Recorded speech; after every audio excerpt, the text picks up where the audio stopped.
What is up, everybody? Good afternoon, good evening. Welcome back to the Die Hard MMA podcast. It's your boy Clint here with odds.com. We are breaking down UFC Vegas 8 and we are recapping UFC Vegas 7. We will touch just a tidbit on Bellator, and I may even have a little bit of Dana White's Tuesday night Contender Series action for you. So how is everybody doing? I'm pumped. I can't wait. We've already got 73 people hanging out, so thank you all for spending your Monday nights with me. I look forward to Mondays in the podcast every single week, thanks to you all fine fans out there. We've got Jordan White, we have Hassan Abdullah Mohammed Ismaek. What's up, my buddy? That was a mouthful. Thanks for hanging out with me. We got What's Poppin' Maine. We've got Barbarous, Drunken Nuggets, my boy Michael Lunday, Call Me Touch E, CMT, Elite Shadow 47, Ryan Bonatelli. We've got Chris Chips, Ari Miller, Kenneth Wall. We've got too many people. What is up, everybody? Thank you so much for being here this evening. I have a special guest for you all. So first things first, I want to recap last week's events. Let's go over what we did, and then we will hustle that through so we can get my man on in here. So last week's events, let's be honest, could have gone just a tidbit better, right? They could have gone just a little bit better for me. So let's start with Bellator, right? I had a big bet on Ryan Bader at minus 150. I risked 3 units to win 2, and that was just bad. So Bader, arguably lost the first round. All the judges had the first round scored for him, so at least we have that feather in our cap. We can say, well, he was up 1 on the scorecards. I really thought he was going to come out and be able to grapple this kid, but unfortunately, he had a rough weight cut, and I had some personal family stuff going on, so I'll be completely straight with you guys. I missed the weigh-in portion of the Bellator event. If I had seen how bad he looked on the scales, I saw his Instagram post where he said the weight came off great. I saw the face-offs where he had a nice mean mug on him. He looked fine to me. And then I saw the video of him actually shaking on the scale afterward, so it was kind of frustrating for me because I definitely would have hedged off if I had seen that and been in the right mindset. But unfortunately, we lost a family member last week, so we didn't have the best focus for the Bellator event. So I do apologize for that, but hey, what it is. We dropped 3 units betting on Bader, unfortunately. Rolling on to UFC. Let's get it in here. Munoz versus Edgar. Crazy, wild night. It was actually pretty fun. We talked all week about how these super low-level cards, these events where you get these different, scales of fighters, you have no idea where they're at. They're hungry. They're trying to make a name. They're the best. They're fun. There's no name recognition whatsoever on these cards, but the action is through the roof. I'm seeing all the comments. Sorry about your loss. Don't worry about it, guys. Thank you very much. I appreciate it. Y'all are the best, but I really want to lock it down and talk MMA here. I look forward to this show every single week, so thank you all so much. I'm so happy that you care. It really makes me feel good. It really does. But I want to focus on the positive here. So let's talk about that, shall we? We had some of the biggest upsets of all time on Saturday. Trevin Jones dug deep and came back and took out Timur Valiev. That was impressive. Then we had Matt Schlemelsberger, which we ended up pulling the trigger late on. Cashed a unit on that boy.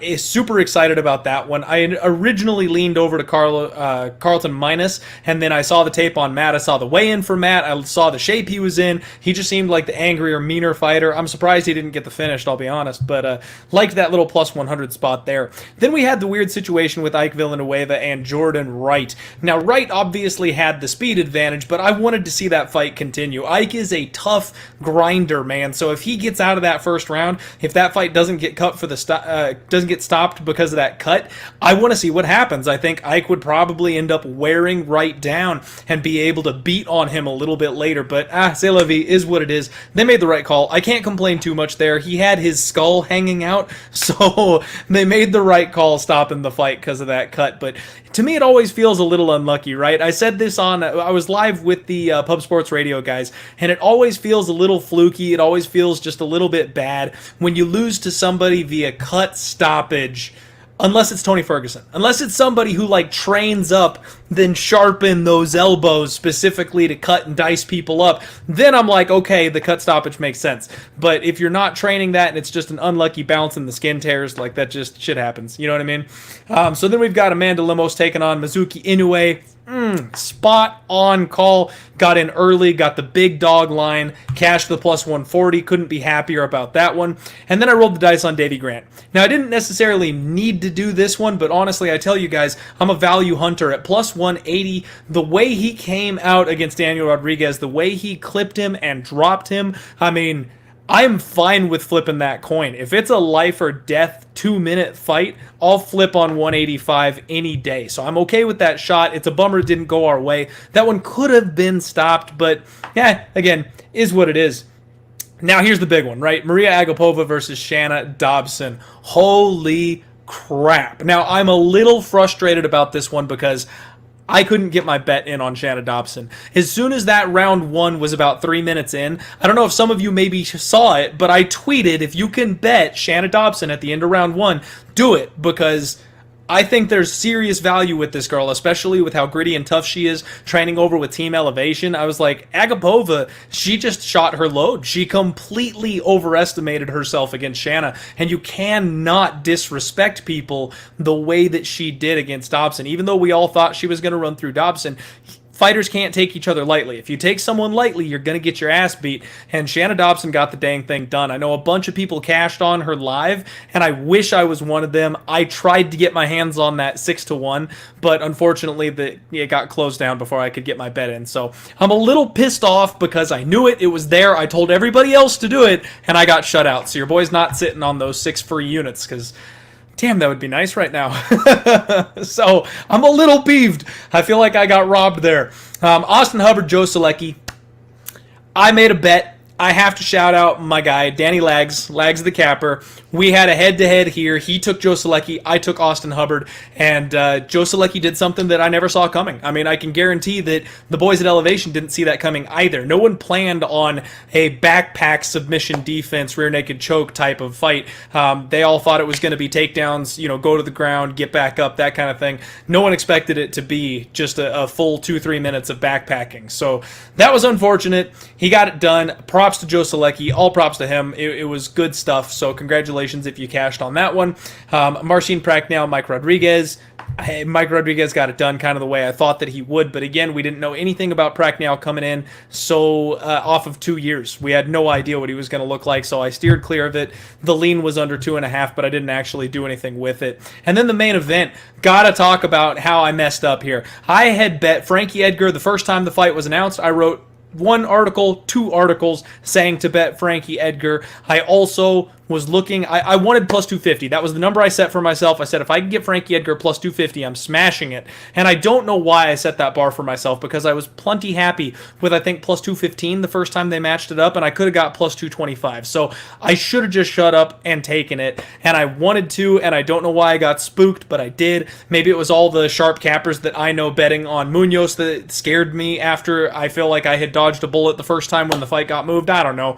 But I got it live. As soon as I saw them get in there and start dancing around with each other, I was right. I was absolutely right. And I snagged Frankie Edgar at plus 175. Now, this is something I wanted to chat about real quick with you guys. I am going to go ahead and credit myself with the plus 175 for Frankie Edgar, because I called this fight start to finish for multiple weeks. I wrote articles. I mean, I've always said that I was on Frankie Edgar in this spot. I just didn't end up pulling the trigger until I did it live, and I was on with the boys at Pub Sports Radio. So on Saturdays, come hang out with us for the main card. If you want to catch any type of live betting opportunities, I am over there. So I'm going to give myself the plus 175 for Frankie Edgar on the official record. However, I'm obviously not going to give myself the Dobson spot because the bet didn't go through. I would like the credit. I would like the pat on the back for calling it, but I cannot give myself the units because unfortunately the money did not quite get back down. So we ended up having just a slightly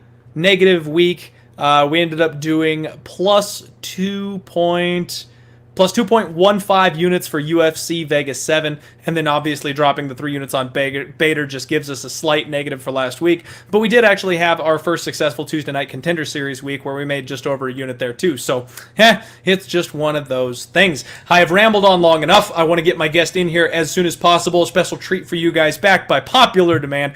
We have Mr. James Lynch joining me on the show this evening. James, what is up, buddy? How you doing?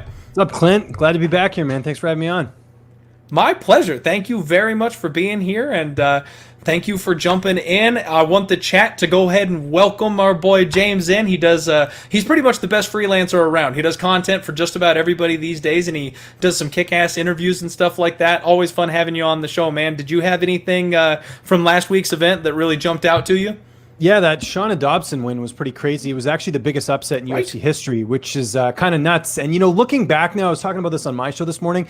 Why didn't we see the signs there? Like a lot of us sort of really overrated that win over Hannah Cyphers, and we shouldn't have. Why did we? She's an atomweight, right? Like a flyweight fighting an atomweight. That was really what that fight came down to, and it amplified her so much. And I had a GOP, getting the first round finish, but that didn't end up happening. Dobson survived, got the win, biggest upset. But looking back, she shouldn't have been that much of a favorite if you think about it now. I know hindsight's 20/20, but that's what I wanted to talk about. The main event, you and I talked about that in our DMs on Saturday. I thought Munoz won, but still a very close fight as far as the fight went. And what else happened on that card? Yeah, some bad reffing too, but you sort of addressed it there. There was some bad reffing.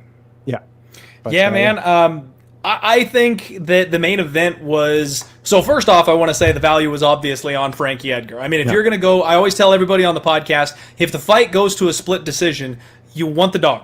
You want to be flipping that 50-50 coin, getting that plus money. So getting, 2-1 on Frankie in that spot, you're good to go. You already made a good bet whether it wins or loses. In this spot, this is where MMA judging... I don't know what they're going to do to fix it, man, but something's got to give, because a 4-1 Munoz card is totally defensible, as is a 3-2 Frankie Edgar card. You could have scored it 3-2 Munoz, 4-1 Munoz. You could have scored it 3-2 Frankie, and you really can't argue with it. It wasn't a robbery, but I can absolutely understand why people thought Pedro Munoz won the fight. I'm glad you brought that up. It wasn't a robbery. I thought Munoz won, but it's not a robbery. A robbery, people got to learn what robbery means. Robbery is where the other fighter didn't win a single round in the fight. You might have even given them one, but that's how I look at a robbery. I don't look at it as a close. This was a close fight. We've had a lot of close fights this year. A lot of them that have been called robberies. Just because your guy didn't win doesn't mean that it's a robbery. Because like I said, I picked Munoz. I thought Munoz won the fight, but it's not a robbery. So glad you brought that up. But a lot of implications. I think, like you said, heading into this, the value was on Edgar. He had more experience. He's been in those championship fights. The question we all wanted to know was, how is he going to look at bantamweight? Some guys have looked terrible making the cut. Other guys have looked, pretty good, like Aldo, for example. But it didn't really matter. Edgar showed that he's still a contender and still has life in his career at, I think, 38 years old.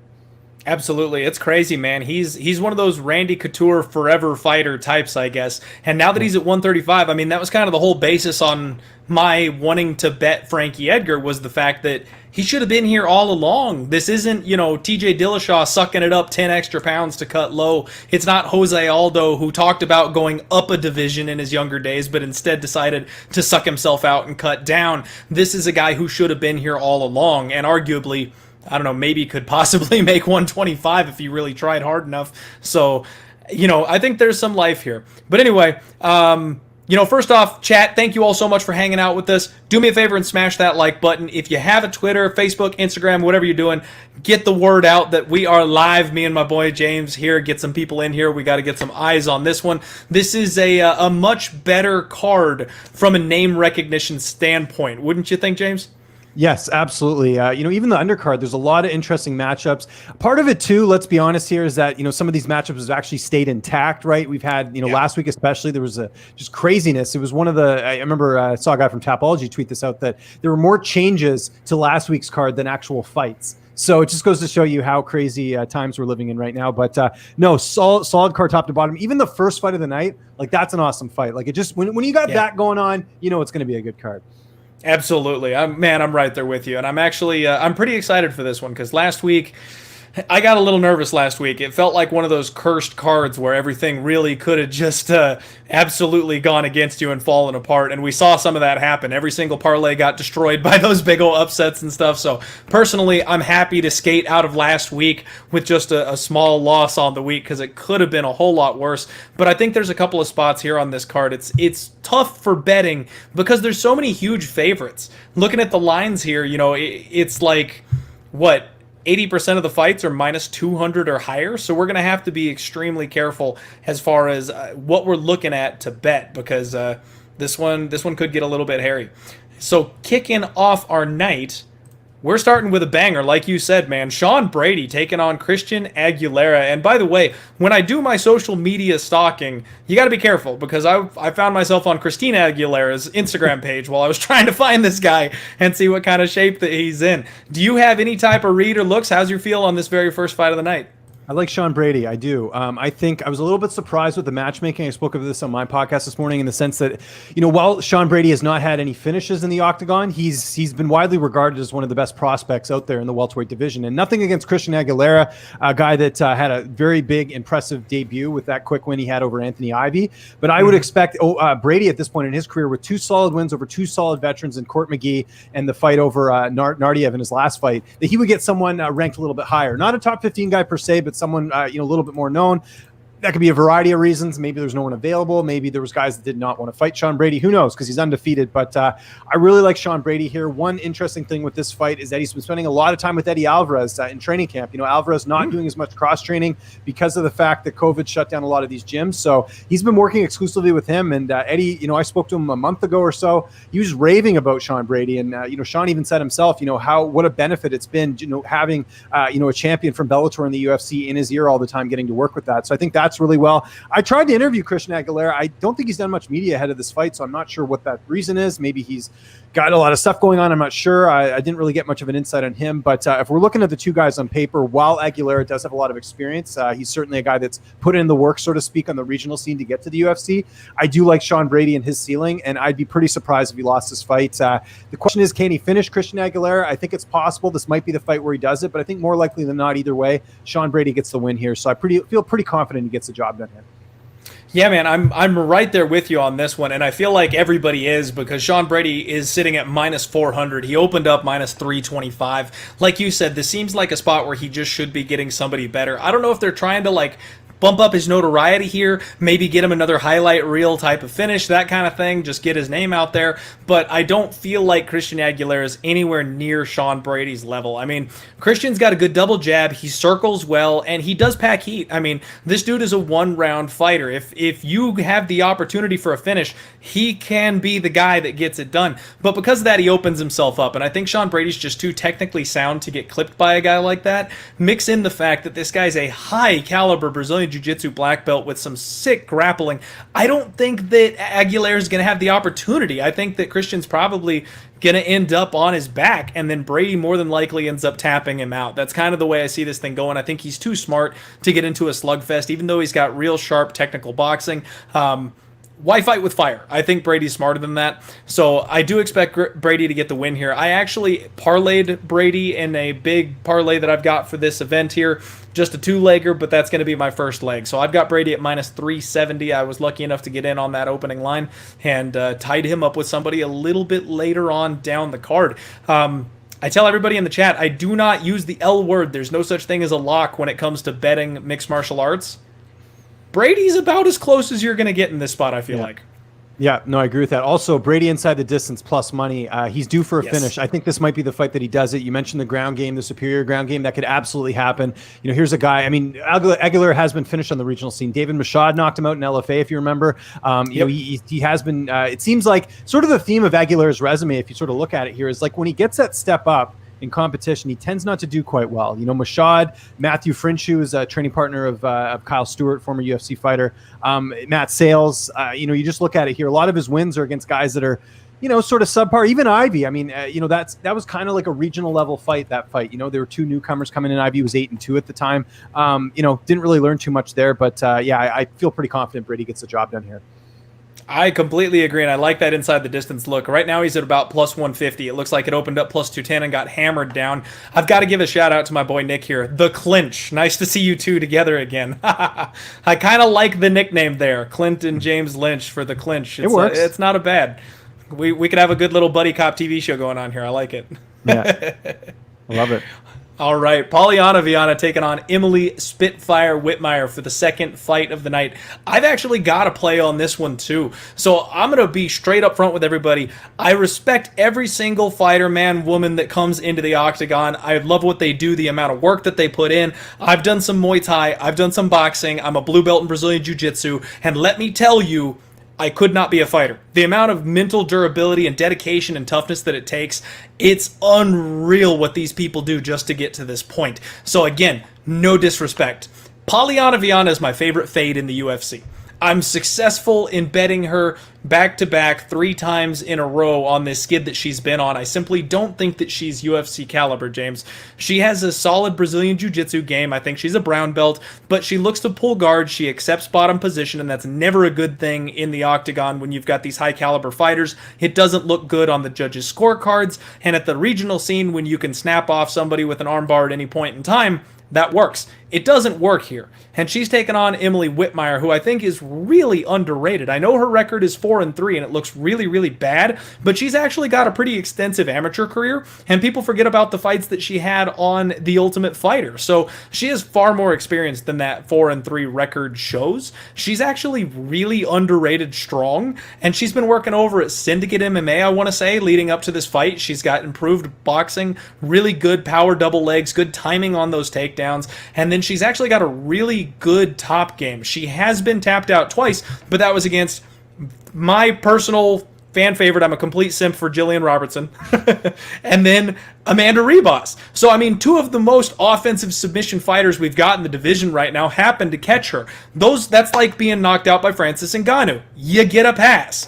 So I think that she's going to be able to take Viana down. I think she's going to be able to survive on top of her, and I think she's going to be able to grind her out here. So I took Emily Spitfire Whitmire. I got her to pick 'em price. Actually, I think I got her as a slight dog at even money plus 100, and that's a 2-unit play for me just because I've got to ride this train of going against Polyana Viana until it pulls into the station. What do you have here?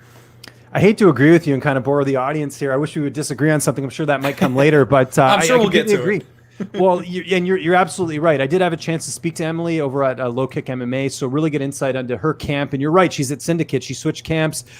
She's getting to work with a lot more women over there. She's got Roxanne Modafferi, she's got Joanne Calderwood, she's got Sarah Kaufman's down there as well too. So she's getting to really specialize and work with fighters that are at her level. And the big thing with Emily Whitmire throughout his career, and this was kind of documented on Tough as well, is that mentally she always gets these blocks. She has these issues in the cage where she kind of freezes up a little bit and for whatever reason gets submitted, right? Like we saw that against Jillian Robertson. We saw that against Ribas in that fight. And she sort of talked about, getting rid of all those distractions. She talked about a lot of personal issues heading into her last fight.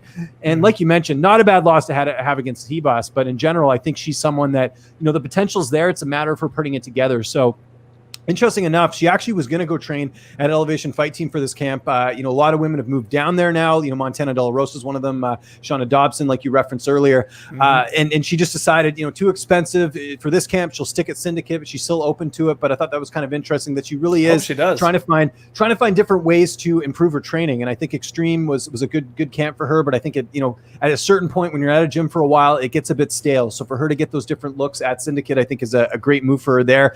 The other thing as well is that we didn't even talk about is this fight was actually postponed. This was supposed to happen, if you remember, back in March, but Whitmire had a really bad weight cut, and a lot of people, I'm sure, thinking, oh, she's not training, she was undisciplined on her weight cut. She was really sick. She actually ended up in the hospital leading into that fight, a really serious illness. It was something to do with just being sort of catching an infection. So she's she in all likelihood said she should have pulled out of that fight. What happened was she tried to cut weight, and because of the fact that she was battling this sickness, the pounds weren't coming off because her body's already trying to fight off this disease. And everything else. And so for her to, try and persevere through that, I think shows a lot in what she was able to do. But not just that, it's also the fact that, that could have been a really seriously a bad fight for her. So she says she's healthy now. She says she's ready to go. New camp. I like Whitmire here. Don't be surprised if she's able to submit Viana as well, just with the fact Agreed. that her ground game is very underrated. And I think, I think Viana also has a ground game, but I think Whitmire's a little bit better. And look, if you're Viana and you got one path of victory, and that is to submit you, I mean, I guess you could win a decision as well. I think it could end up backfiring her on fighting Emily Whitmire. So, don't be surprised if Whitmire gets a submission here. I think she's going to look her best in this fight. And I'm with you. I think she wins this fight, and I think you can get her at some good price right now, like you mentioned. I completely agree, man. And honestly, I'm surprised that they even opened up Viana as the favorite. That makes zero sense to me. I know she's got like a height and reach advantage, but she doesn't know how to use it. She doesn't do anything with it. So makes sense to me. I'm glad to hear we're on the same page here on this one. And just out of curiosity, Whitmire inside the distance is plus 353 right now. So you could get a nice little number there if you did decide to take that stab on Whitmire inside the distance. Obviously, the submission line by itself will probably be a little bit juicier when it comes out later in the week. But I don't hate that look. I honestly do not hate that spot. Glad we are on the same page. This one is one that's going to be interesting to talk about, though. We've got Alex Bruce Leroy Caceres taking on Giga Chikadze. And I do want to say thank you, everybody, for tuning in one more time, because we just hit 200 live viewers, so appreciate you all jumping in here and hanging out with us. This is my boy, James Lynch. You can find him at Lynch on Sports. Make sure you give us a retweet over on Twitter. Give the man a follow. He puts out some of the best content in the game. I'm going to let you go ahead and lead this one off. James, what do you feel like about Giga Chikadze and Alex Caceres? Does this not look like another fight they're trying to put a guy over on Alex Caceres? Does this not remind you of the Chase Hooper fight a little bit, where it's like, hey, we have this guy who's coming up and we want to build him up, so we're going to give you Alex Caceres? And I think that's a dangerous combination here. Now, look, I think Giga Chikadze is probably going to end up winning this fight. Minus 255, a little steep for my liking. We got to look at the last couple fights, because I think that blinds a lot of people in terms of how good this guy is. He's very talented, 10-2, not going to dispute that. But the last fight, the win over Erwin Rivera, great fight. Not his fault his opponent switched up at the last minute, but Erwin Rivera is a bantamweight. So let's not overlook the fact that Chikadze, bigger fighter in that one, had a lot of advantages going in. He looked great in that one, but he's fighting a bantamweight. The fight before that, Jamal Emmers, split decision. Great win. I think some people felt like Emmers won that one, right? So again, even though he's got this win over this really good prospect in Jamal Emmers, again, split decision, close fight, not necessarily a clear-cut one. The Brandon Davis one was legit. I'll give him that, even though that was a split as well. What I'm trying to get at here is that, we're not that far removed from this guy getting submitted on Contender Series. I mean, people forget that Austin Springer, a guy who's, had his setbacks himself, finished, Chikadze in that fight. So that's what I'm saying here. Like, in all likelihood, you've got a guy who's pretty well-rounded, comes from a great camp at King's MMA, clearly is on the upswing, and there's a lot of buzz behind him, especially after that last fight, the type of performance he put on Erwin Rivera. But Alex Caceres is the type of guy that just spoils the party, and he's done it time and time again. And I get it. He's got 12 losses. Here's a guy who never really reached his potential and, continues to – we don't know what type of guy we're going to get. That last fight, though, against Chase Hooper, I mean, I remember that staying on the feet. He absolutely destroyed Chase Hooper, and it showed that Hooper is not at a UFC level at this point with that type of performance. And Caceres, like in this fight, has way more experience than his opponent. So all I'm going to say is this. I think Giga probably ends up winning this fight, whether it's a decision or stoppage. That's, to be seen here. We have seen Caceres, finish recently against Kron Gracie. Jason Knight also submitted him as well. But I feel like this is a spot where we could see an upset potentially. And I want to warn people, if you're very high in Giga, go for it. Fair enough. But I'm personally staying away, and I do see some potential value here on Caceres as the underdog, because he's got a good ground game. His striking's improved. The Steven Peterson fight, I don't think he won that, but he's a guy that seems to get these close fights if he doesn't go out there and finish you or dominate you like Chase Hooper. So I'm expecting Caceres to probably lose this one, but just be a little bit careful with the line. I think minus 255, a little steep for a guy that does not have as much experience as his opponent. So that's my read on this fight. And like you said last time, I don't want to bore the fans. I hate to agree with you, but I'm right in the same spot. First off, first-time viewer Corey Hardwick, thanks for hanging out with us, buddy. I appreciate it. Yeah, man. This is a sketchy spot. When I actually tweeted out my parlay, I locked it in a couple of days ago. I had some people saying, why are you not putting Giga Chikadze in this parlay? It seems like it's a much safer spot. And it's because Giga Chikadze is completely overrated in my opinion, especially when it comes to MMA. He was a great striker outside of the UFC. When it comes to kickboxing, that kind of thing, he's excellent. He's amazing. But as soon as you mix in the cage, you put in the ground game, like he just hasn't quite put it all together there. And I'm very, very tempted. I want to fade Giga Chikadze. He's a guy that I really badly want to bet against. The problem is this isn't quite the spot. Everybody's going to remember Alex Caceres coming off that whooping of Chase Hooper, and it was a complete mismatch on the feet. Hooper had nothing to give Alex Caceres, but Caceres still does look like he has leveled up just a little bit on the feet. How's he going to look against a legitimate striker? I'm not sure. My brain tells me that this thing might come down to another split decision, which, same thing as Frankie Edgar last week. If you're going to get a split, you should be betting the 2-1 dog. So I'm very, very tempted to sprinkle a little bit something here on Alex Caceres. He's on a 2-fight win streak, and it's been a long time since he's had a 2-fight win streak. So I think he might be riding a little bit high right now. He's probably got some confidence going, and that's a good thing. And the fact that I feel like Giga's a broken prospect, the shot on Alex Caceres has me very, very, very interested here. And you talked about the finishes for Caceres. They're all by submission. Do we really feel like Giga Chikadze is going to come in here and submit Alex Caceres? Yeah, it's tough to say, right? Like, I'd probably not. I mean, that's the thing. His weakness is, we have seen him submit, but Chrome Gracie is not Giga Chikadze, right? Like, let's get real here, right? Like, the ground game is completely different. So, exactly. You got to look at those things when looking at this fight. And you know what? Honestly, that's such a good comparison to make, because both of these guys really struggle with the ground game. And that's where I've tried to bet against Alex Caceres anytime he's betting a wrestler, somebody who's going to take him out and grind him out. The one who's the better wrestler in this case, I would have to say, is Alex. I mean, I'm thinking all the way back to his Ultimate Fighter days. Didn't he have a wrestling base? So I know he's got that in his back pocket. He hasn't gone to it for a very, very long time. But if he were to mix the takedowns in this fight and kind of learn his lesson from his own failures, I could see him potentially getting the nod here. And like you talked about the last fight with Erwin Rivera, Giga didn't impress me in that fight at all. I was impressed with Erwin. And like you said, he's undersized, came in short notice, and looked really good against a guy in Giga Chikadze. So I can't bet Giga here, and I caution everybody against parlaying this man. I know the price is right for a parlay, but I would be very, very scared this may be the apple pie shitter of the week. Moving on, we've got Alessio Di Chirico taking on Zach Cummings, and I've got an interesting relationship with Alessio Di Chirico. This is a kid who I was really, really high on when he first got to the UFC. He's one of those ones where I could see the flashes of brilliance. I could see the pieces of his game that I'm like, if the pieces could just all fall into place, this kid's going to be a monster. He's 12-4. He's 30 years old. He's in the prime of his career, and he's coming on back-to-back losses. So I'm not quite sure what to do with him at this point. Now, granted, Markwood Murdov is a monster. Kevin Holland, we've seen recently, is a monster. But before that, he barely eked by a split to Julian Marquez, and he got taken out by Eric Spicely. So, I mean, he's got a bit of a rough road here in the UFC, and what I've noticed from his stats is that he gives what he gets. He doesn't outpace anybody. He's not elusive on the feet. He's solid on the ground, but he's not really choking anybody out. He's a decision machine, and he really relies on the judges, and I hate that. I absolutely hate that, because he's going to fight to the level of his competition basically every time.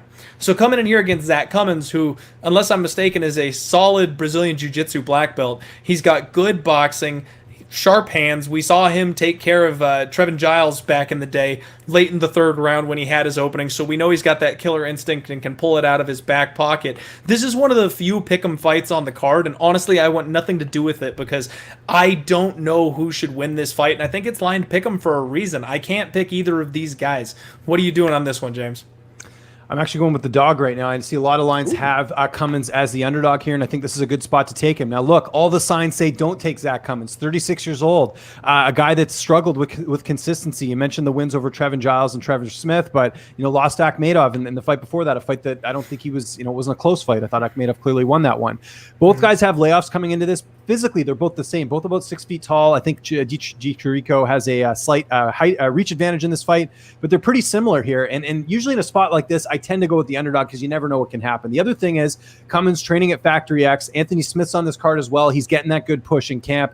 Justin Jacoby just fought on Contender Series, got the win there. He's getting to work with him. He got to work with Cody Brundage, who you guys will see on Contender Series coming up here soon. He is a super talented kid. Really excited for that debut there. So he's at a really good camp and just has a ton of experience as well, and I think that's something that could lead him to victory in this fight. And you look at the fact that he's a guy as well that it's kind of unassuming. Like, I don't think people expected him to submit a Trevin Giles in that fight. Can he do the same thing here to do Chirico? It's entirely possible. And let's look at the wins for Chirico in the UFC. Julian Marquez, he got the win there. Marquez admittedly said he had a bad weight cut. He missed weight in that fight, if you remember. So you weren't getting the best Julian Marquez in that fight.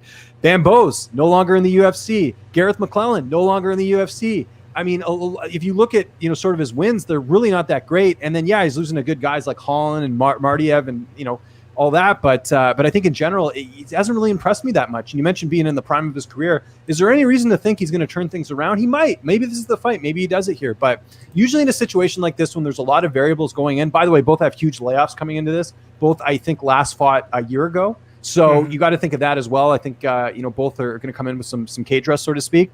But, I think there's a chance here for an upset with the dog. I'm seeing some lines giving you Zach Cummings plus money here. I think having that edge and experience, being on the same card as a guy like Smith and getting pushed by him every ounce in training, I think could end up paying off here. So I'm going to go Zach Cummings for the upset, either by submission or by decision, but I'm going with the dog here. That's not a bad look there, James, honestly. And after, I kind of forgot that he was teammates there with Anthony Smith, so I'm glad that you mentioned that. That makes a huge difference to me. When you've got multiple guys on the same fight card that are all training to, get in shape and peak all at the same time, that matters. In my opinion, that matters. If you're the lone wolf, yeah, you bring your training partners in, you got your team, but they're not going 1,000% necessarily. They're just trying to get you ready. When the whole team is getting geared up for one night, everybody's sharp. So I like that. I like that look a lot. And I kind of need to lean back to that Amari Akhmedov fight. You're right. That fight was very, very close. Even though Akhmedov just lost to Chris Weidman, he's a very dangerous and durable fighter.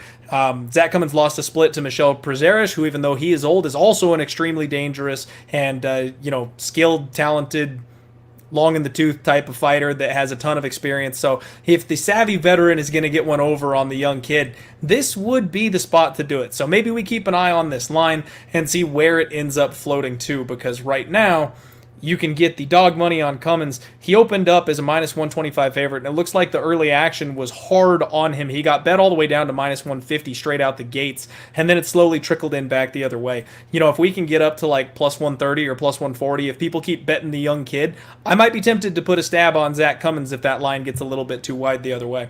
Don't forget that Prazeres loss was also at welterweight. He's sort of bounced back and forth between weight classes. 185, a much better weight class for him. By the way, interviewed him over on Cage Side Press. You guys can check that out over there if you want some insight into Zach's camp. A lot of good stuff about him, being away from family and really making a lot of sacrifices for this fight. So a pretty good interview there.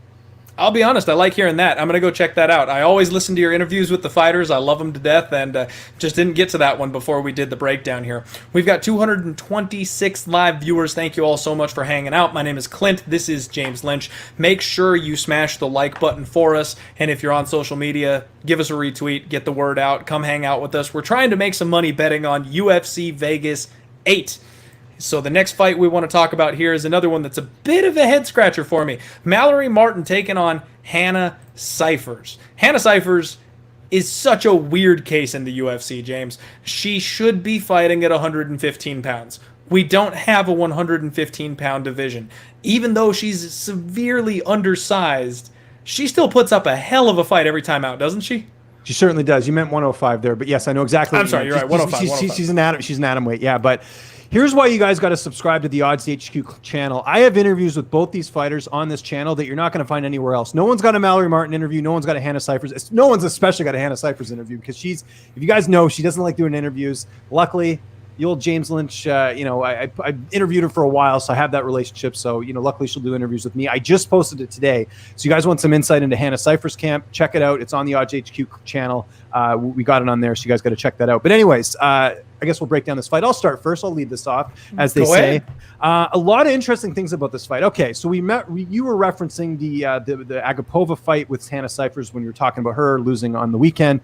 I mean, obviously that was just, let's call it what it is. That's just bad coaching, bad management. Why would Hannah take a fight like that on short notice against a flyweight when she's an atom weight? Like that's just like maybe there was a chance you were going to win, spot. But yeah, just not. So we can kind of erase that because I think that's like putting Michelle Watterson against like a top flyweight. Like she probably wouldn't do very well. She's not a big 115er either. So I'm just kind of pointing out that the size definitely played a role in that fight. Anyways, Other than that, though, you look at her losses: Mackenzie Dern, Angela Hill, not bad losses, right? Mackenzie Dern beats most strawweights with that ground game. Angela Hill's on a nice run. Lost to Macy Barber in her debut, which, by the way, was on short notice. So, again, not a bad loss there. Hannah's very strong. We know this. Farm girl, right? She's small, but she can muscle you around. We saw that in the Jody Escobar fight. We saw that in the win over Pollyanna Viana, who we talked about earlier. I was just able to outmuscle her in that fight. But she's fighting a Mallory Martin fighter. We didn't get to see the real Mallory Martin in her last fight. You want to know why, Clint? Because she was really sick in that fight. And if you watch the interview on IPQ, she talks about how she looked back on that fight and was like, I should have pulled out. She had a really bad sickness. She thinks that she might have got COVID-19, actually. I know this was way before all the stuff going on, but she had really bad sick. She said she was sick for like 3 months.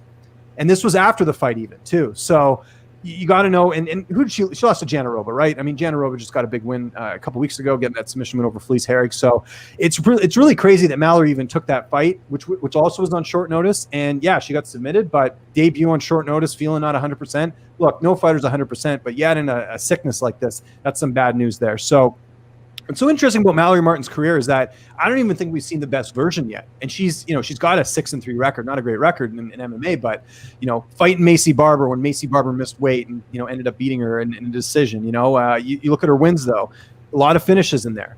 Kind of what I'm getting at here is that I think we might see the best Mallory Martin possible in this fight. Aside from the sickness thing, she had a really bad knee injury that she fought with for years. I did an interview with her, I think it was like a year and a bit ago, but she had gotten surgery on it. This was right after Contender Series, and she just talked about how she could do so much more on the ground with the fact that the knee was healed up. So that's something to consider in this fight. So, we thought we were going to see it in the last fight, but obviously the sickness kind of played a role in that. So I think we're going to see the best Mallory Martin possible. Now, the only thing is with Hannah Cyphers is that, we see a weakness on the ground, right? So can Mallory Martin go out there and submit her? She's got a good ground game. She's, had her last submission win was back in 2018 over Lindsey Williams, who was 2-2 at the time. So she's got some decent skills on there. The other thing with Mallory Martin, training at Elevation Fight Team, like Shauna Dobson, like Montana De La Rosa, they've all had fights relatively close together. That's a big benefit, right? Getting to work there and getting the type of training she's getting in there. So I like Mallory Martin in this fight. I think the price right now is not bad. I think Hannah Cyphers is an atomweight. And I think no matter what fight she's in, I know Mallory's not that much bigger than her. Mallory, I'm looking at the height and reach here. She's 5'4" with a 64-inch reach,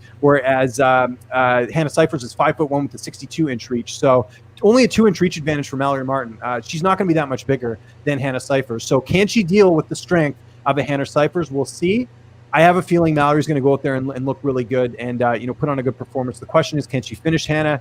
I think it's possible. I think if you wanted to look at that submission prop or even an inside the distance prop, might be worth a stab in this fight. But I just think, Hannah's been fighting too much. I think, I asked her about her camp. She says everything's good, but you never know, right? Like she's not training at like some sort of super camp, whereas Mallory Martin's at Elevation Fight Team. So there's just a lot of reasons to like Mallory Martin here. So I'm going to take her either by submission or by decision, but I think Martin gets it done here and looks her best that we've seen in a long time. I like the breakdown. I'm glad for the all that extra information. Thank you very much, James. You know what? That changes a whole lot for me. I did not know about the sickness for Mallory. I did not know about the prior injuries. Makes a huge difference in my opinion because honestly, I felt like this was a bit of a step down for Hannah Cyphers. She's taken on Angela Hill, Mackenzie Dern, and then Maria Agapova. Now, we know Maria Agapova got derailed this past week, but like you said, that size discrepancy there, she's not going to have to deal with that in this spot. She's finally fighting someone who's relatively close to her size, about as close as you're going to get. And Hannah Cyphers is a little tank. Like, she's incredibly tough when she's fighting anybody who's at all near her height or reach. So I was very, very tempted. I'm not going to, but I was tempted to take a flyer on Hannah Cyphers because I feel like this line is just a little too wide. Mallory Martin minus 330, the comeback on Cyphers at plus 270.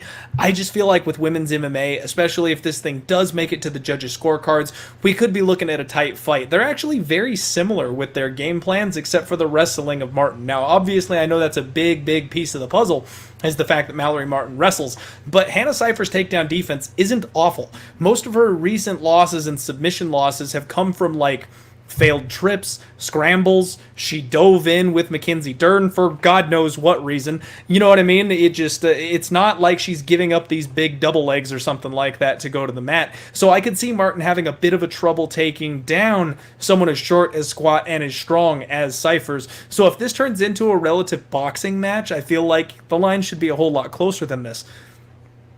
after considering everything that you just talked about, that's that kind of changes things a little bit. I was already planning on doing what we call a fireball and popcorn fight. Just sit back, have a snack, get a drink, do something in this fight, just enjoy it. That's probably the best move here, because when you've got someone coming off a 3-fight skid, usually that's the chopping block. Obviously, she's been doing the UFC a bunch of favors, coming in, taking these short notice fights and stuff like that, so she's probably going to get a little bit of a pass. And even if she loses Saturday, she's probably not going home. With the COVID times going on, they are trying to keep all the fighters moving. They need women's fights to keep them in the spotlight.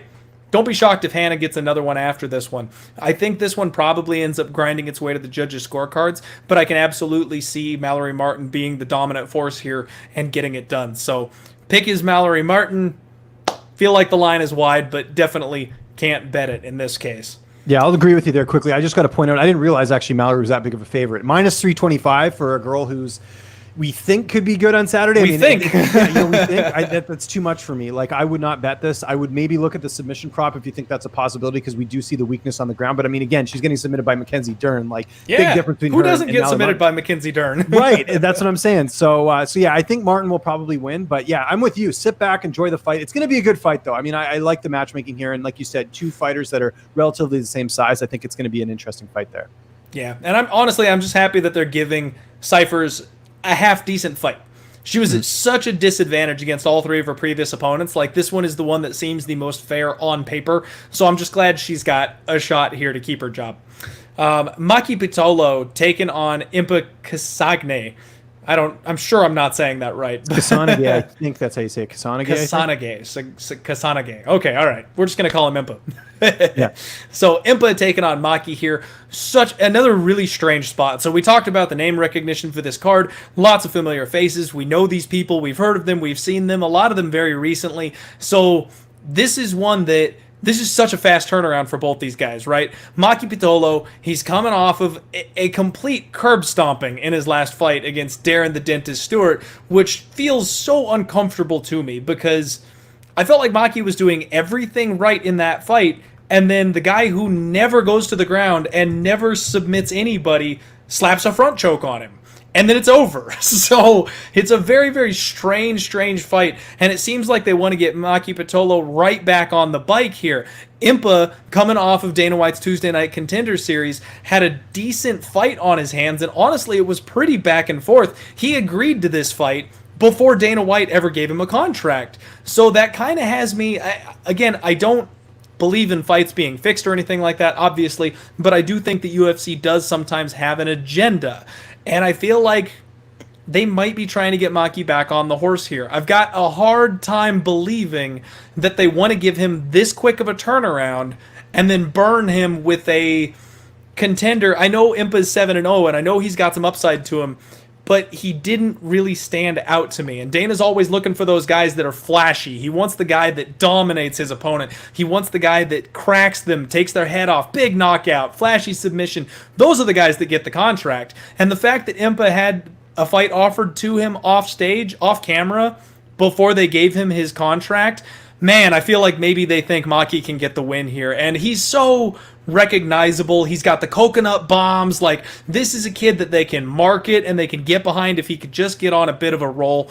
It's going to be a solid fight. Impa Kasanganay comes out here, and he comes out guns blazing at the beginning of every single round, I feel like, and then he slows down. He reminds me a bit of Yoel Romero. Like, he has to explode and reload. He's big, he's strong, heavily muscled, but he's still a little undersized at 185. Maki also is a small 185er. They match up pretty well, physically speaking. Honestly, I think Maki's going to have a hand speed advantage in this one, and if Impa isn't capable of putting him away, I think Maki can kind of take this one over late. It's too close. I don't know if I want to bet it, and I'm still looking into it, but I just have that weird spider sense tingling on the back of my neck that this one's Maki's. How are you feeling here, James?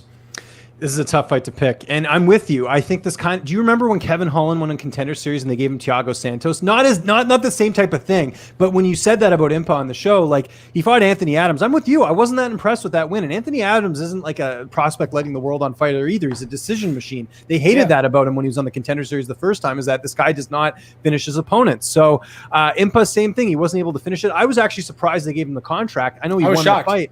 But it wasn't the type of performance that sort of lit the world on fire. So like you said, you're giving him Maki Pitolo, who just lost not that long ago, and they're giving him here. So it's a bit of a suspect matchmaking as far as that goes. So here's the thing. I've not picked Maki Pitolo's fights right in like a while. I think I did pick Darren Stewart against him, but I think Charles Bird, I picked him against there. Anyways, we know what he's going to do. He's going to try and knock you out.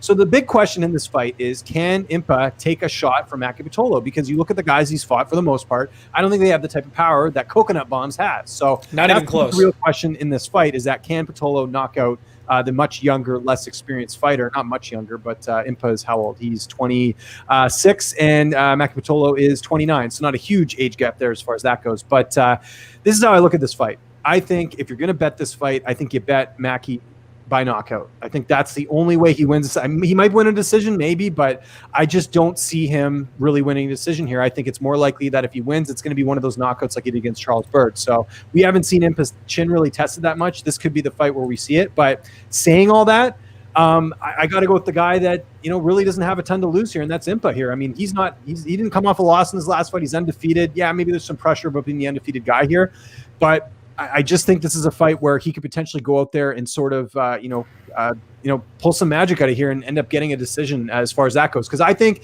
if Maki can't finish Impa, I see Impa winning a decision here. I know that sounds weird. I know it's, this seems, I do want to, I'd love to be on your side there, Clint, and bet and pick Maki in this fight, because I do think, he's got a lot more experience. But I don't know. I just got a feeling that the Contender Series guy is going to go out there and just, win a decision and kind of fool us all. So I'm going Impa in this fight.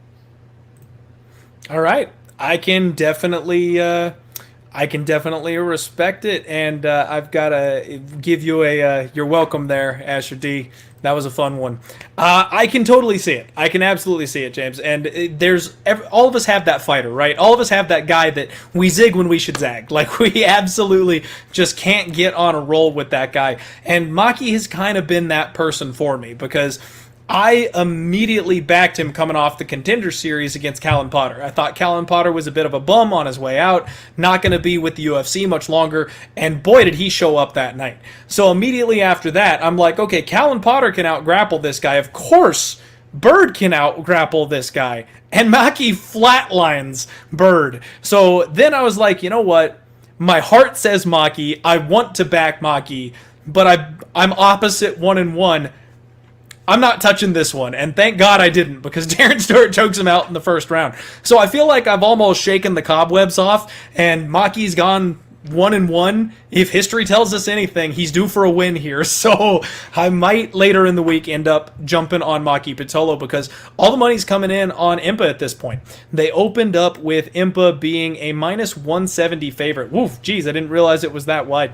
The early money, apparently I'm wrong, came in on Maki Pitolo, but ever since it hit about that pick'em price, it's kind of started going back the other way. So it's drifting towards Impa taking more money, that line getting wider for Maki Pitolo. If I can get back up in that plus 140-ish range, I wouldn't hate it. And then, like you said, the knockout prop, honestly, that's not a bad option, because I don't recall Impa doing a ton of grappling. And the way this guy gets tired, even if he does get on top of a guy like Maki, Maki's got a good stand-up game.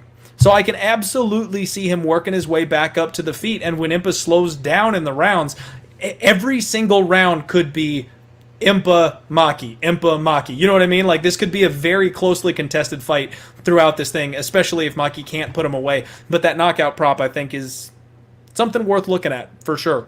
So this one's going to be interesting, and like the last one, maybe it's just fireball and popcorn, man, because there's a lot of ways that this fight could go. But I don't know. Like I said, it's that degenerate gambler spider sense tingling on the back of my neck that makes me feel like Maki's going to end up getting this one here.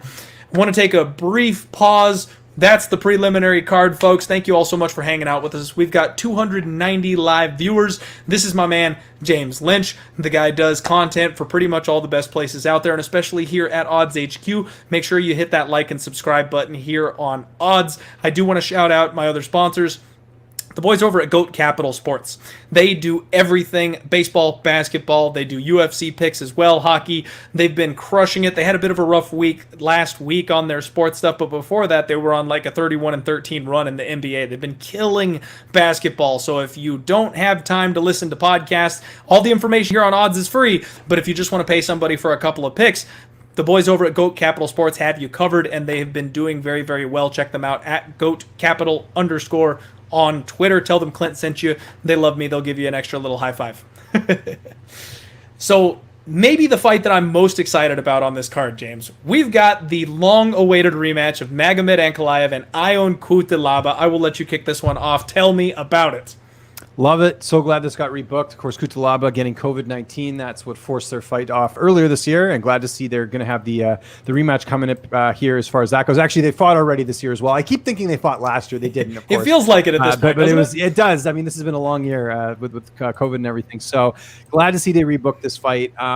Yeah, I think, I broke this fight down before when the fight was announced last time.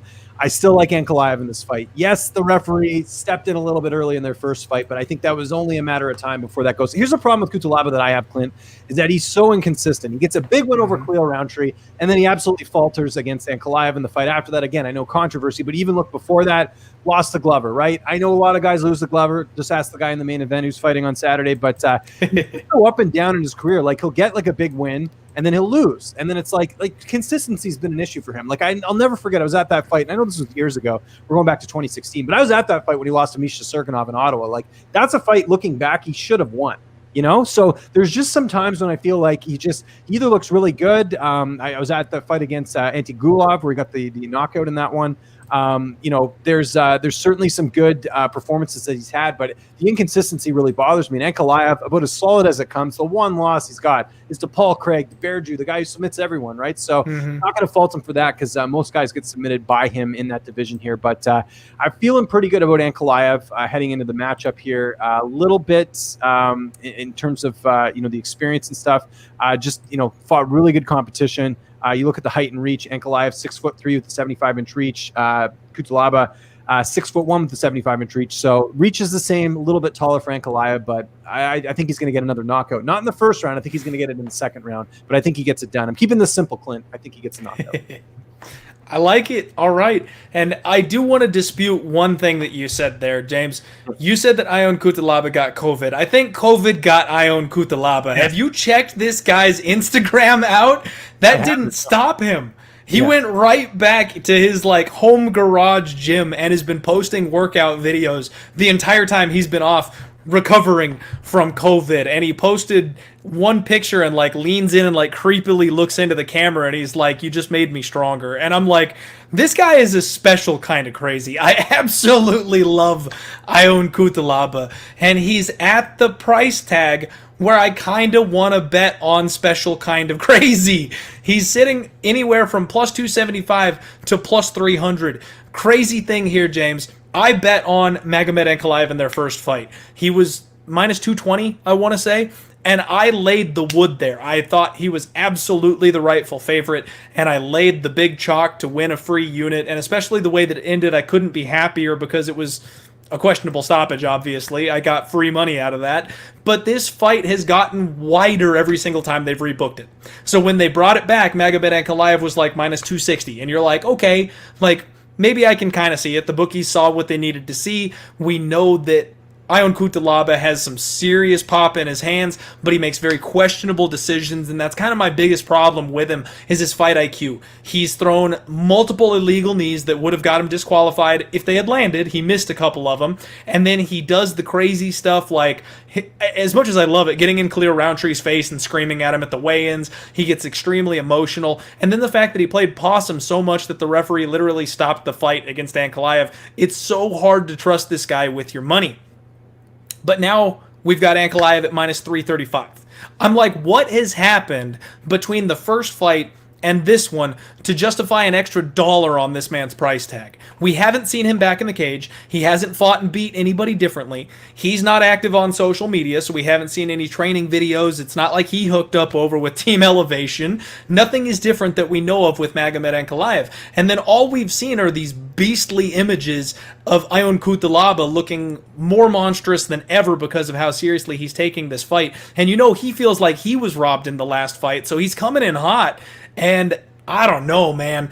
I am so tempted to take the shot on Yeon Cutelaba here. It looks like there was some buyback. He peaked up at about plus 300, and it came all the way back down to plus 275. So maybe I missed my moment if I wanted to get that 3-1 on Yeon. That's that banana peel pricing, man. That's that, one clip here, and we forget these boys are at 205. These are some big, big boys, and we're talking about the small cage.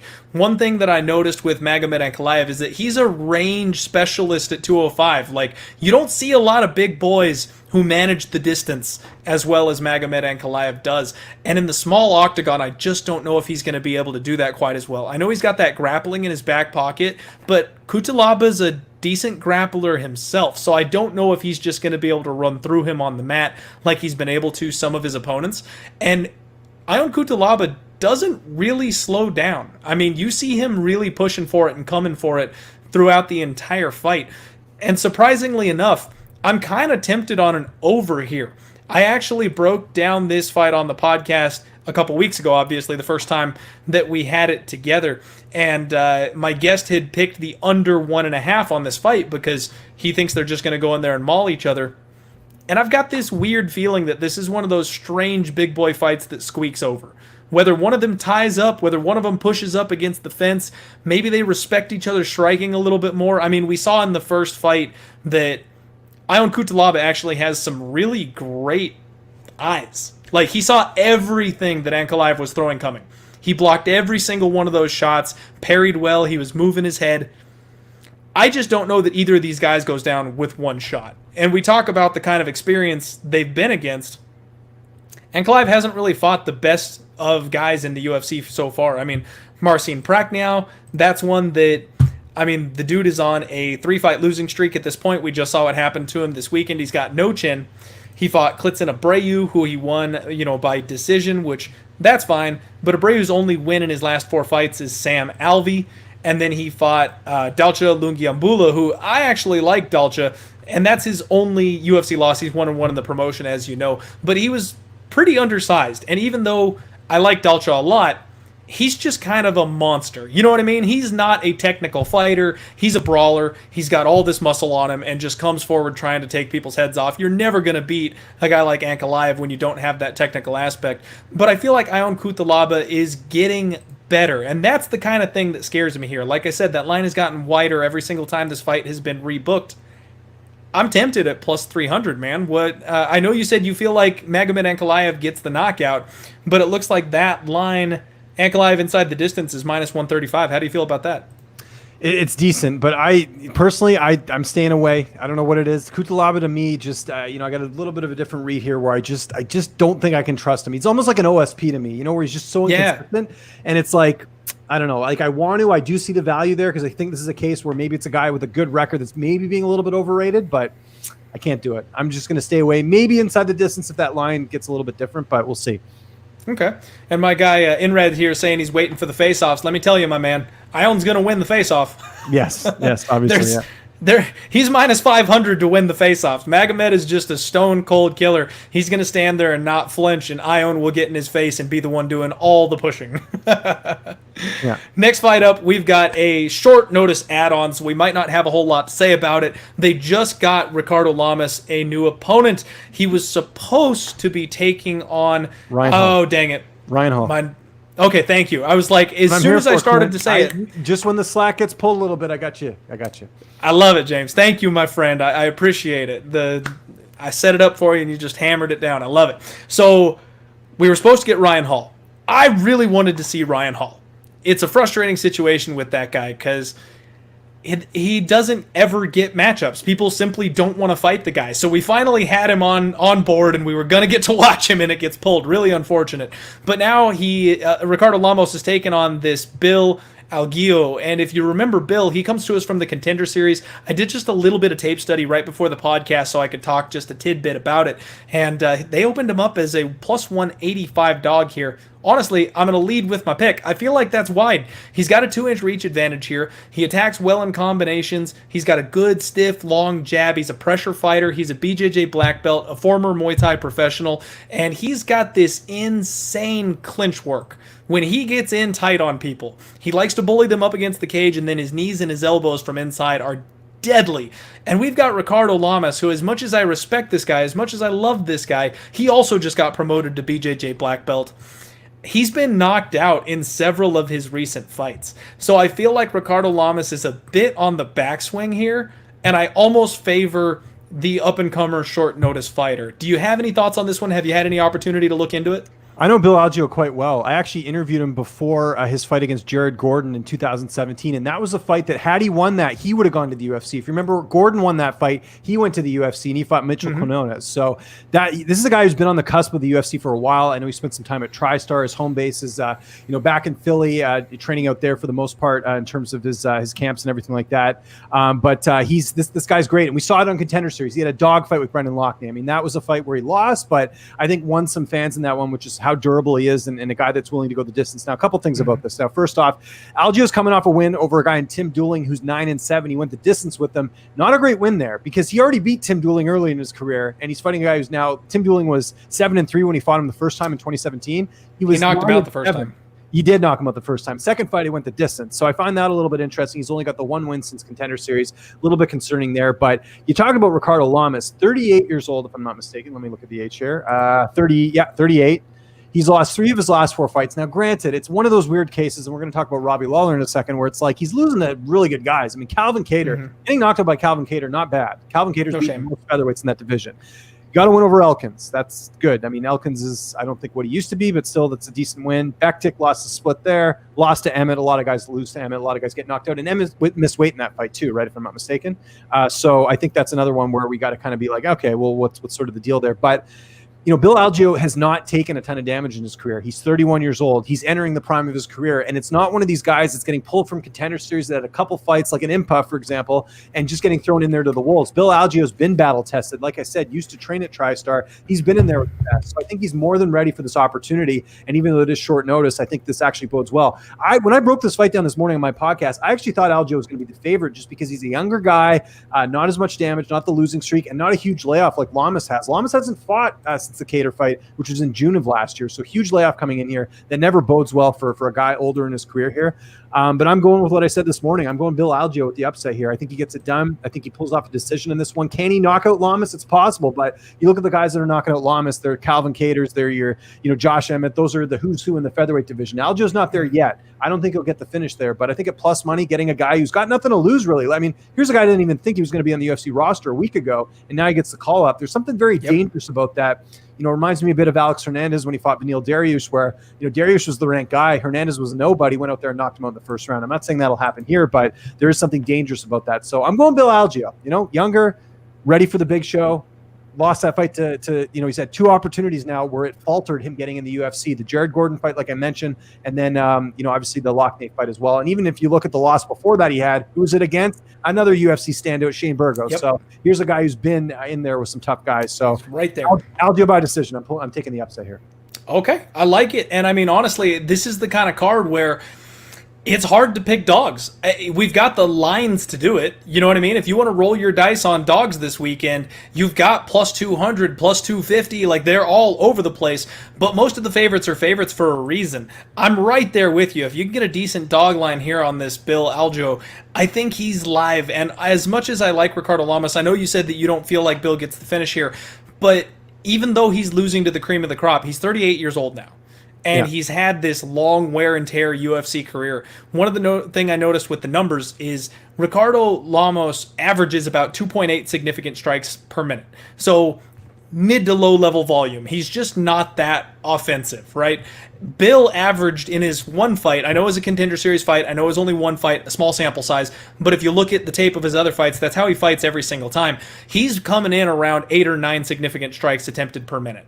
He's just going to be balls to the wall from the opening bell and come for Ricardo Lamas. And like you said, when you've got these guys with nothing to lose, you're a cage dog in there. You want to make sure you get in, you do your damage, you get out of there as fast as possible, secure that opportunity, secure that job, and I think he's going to come for that. So it's only out at a couple of books right now. Not everybody can hit this line just yet, and it looks like it's been bouncing back and forth a little bit. It opened up, people immediately bet him down to about a pick 'em, and then money came back in on Lamas. Now it's back up almost to where it opened. So good luck when this thing hits your book. If you want to take the dog, this is one we agree on might be a live dog here, especially at that price, with a potential chance of getting the finish.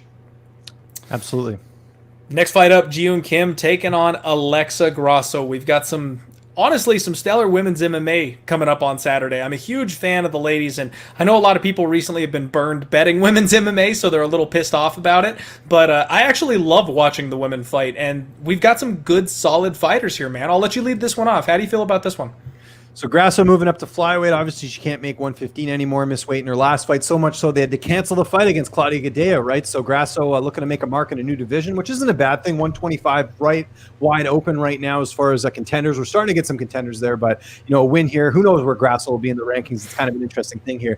I'm going to keep this simple. I tend to do that every now and then with a couple fights. I think Grasso's the better fighter. The concern here is that she's undersized. She's fighting someone in Kim who's 5'7" with a 72-inch reach. Grasso is 5'5" with a 66-inch reach. So a big height and reach advantage. Well, not big height, but 2-inch height and a decent reach advantage there for Kim, which is interesting. But Kim hasn't really lit my world on fire. Let's be honest here. Last one over Nadia Kassem.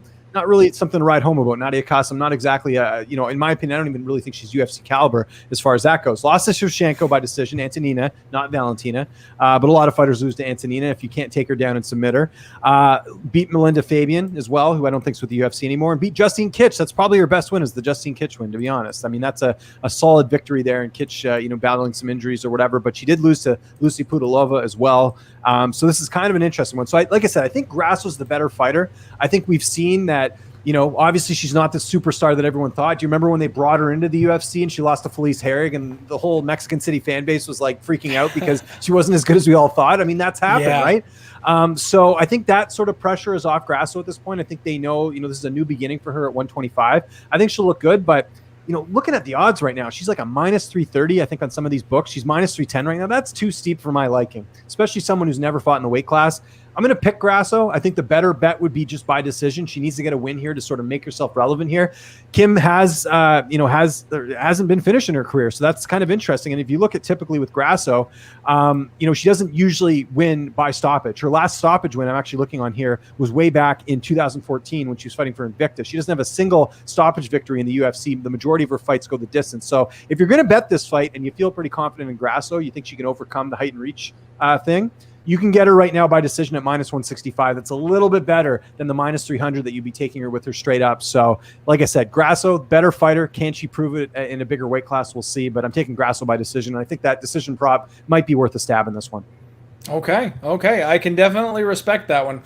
I'm scratching my head here a little bit on this one because I was one of the people that bought in on Alexa Grasso. She really impressed me early on, and I expected a whole lot from her. And I actually really was touting her when she got the wins over Randa Marcos and Carolina. Both of those wins I thought were solid for her. Randa Marcos obviously has declined significantly since then, and so has Carolina. So now I kind of have to go back and put little asterisks next to those wins and go, did she really beat the Randa Marcos that I thought she did? Did she really beat the Carolina that I thought she did? I don't know that she did. And if those fighters have taken that step backwards, maybe Grasso is not as good as I thought that she was. She's got a good lead counter hook, really good high tight boxing guard. I mean, coming from that warrior Mexican background, she's got good hands, good head movement, a long 1-2. She's got a good hard right cross, and you know what? She scrambles well. Whenever this fight hits the mat, she scrambles really well, does her best to get on top. And whenever she does end up on bottom, she never stops. She's got a really aggressive guard. She either looks to attack, sweep, or get back to her feet immediately, which I love to see. She's not one of these women that gets stuck on the bottom, and she really never slows down. She's a Brazilian Jiu-Jitsu purple belt, and like you said, the only thing that I'm a little suspect about is that she's moving up to 125, where I think she's going to have a hard time with the size of her opponents.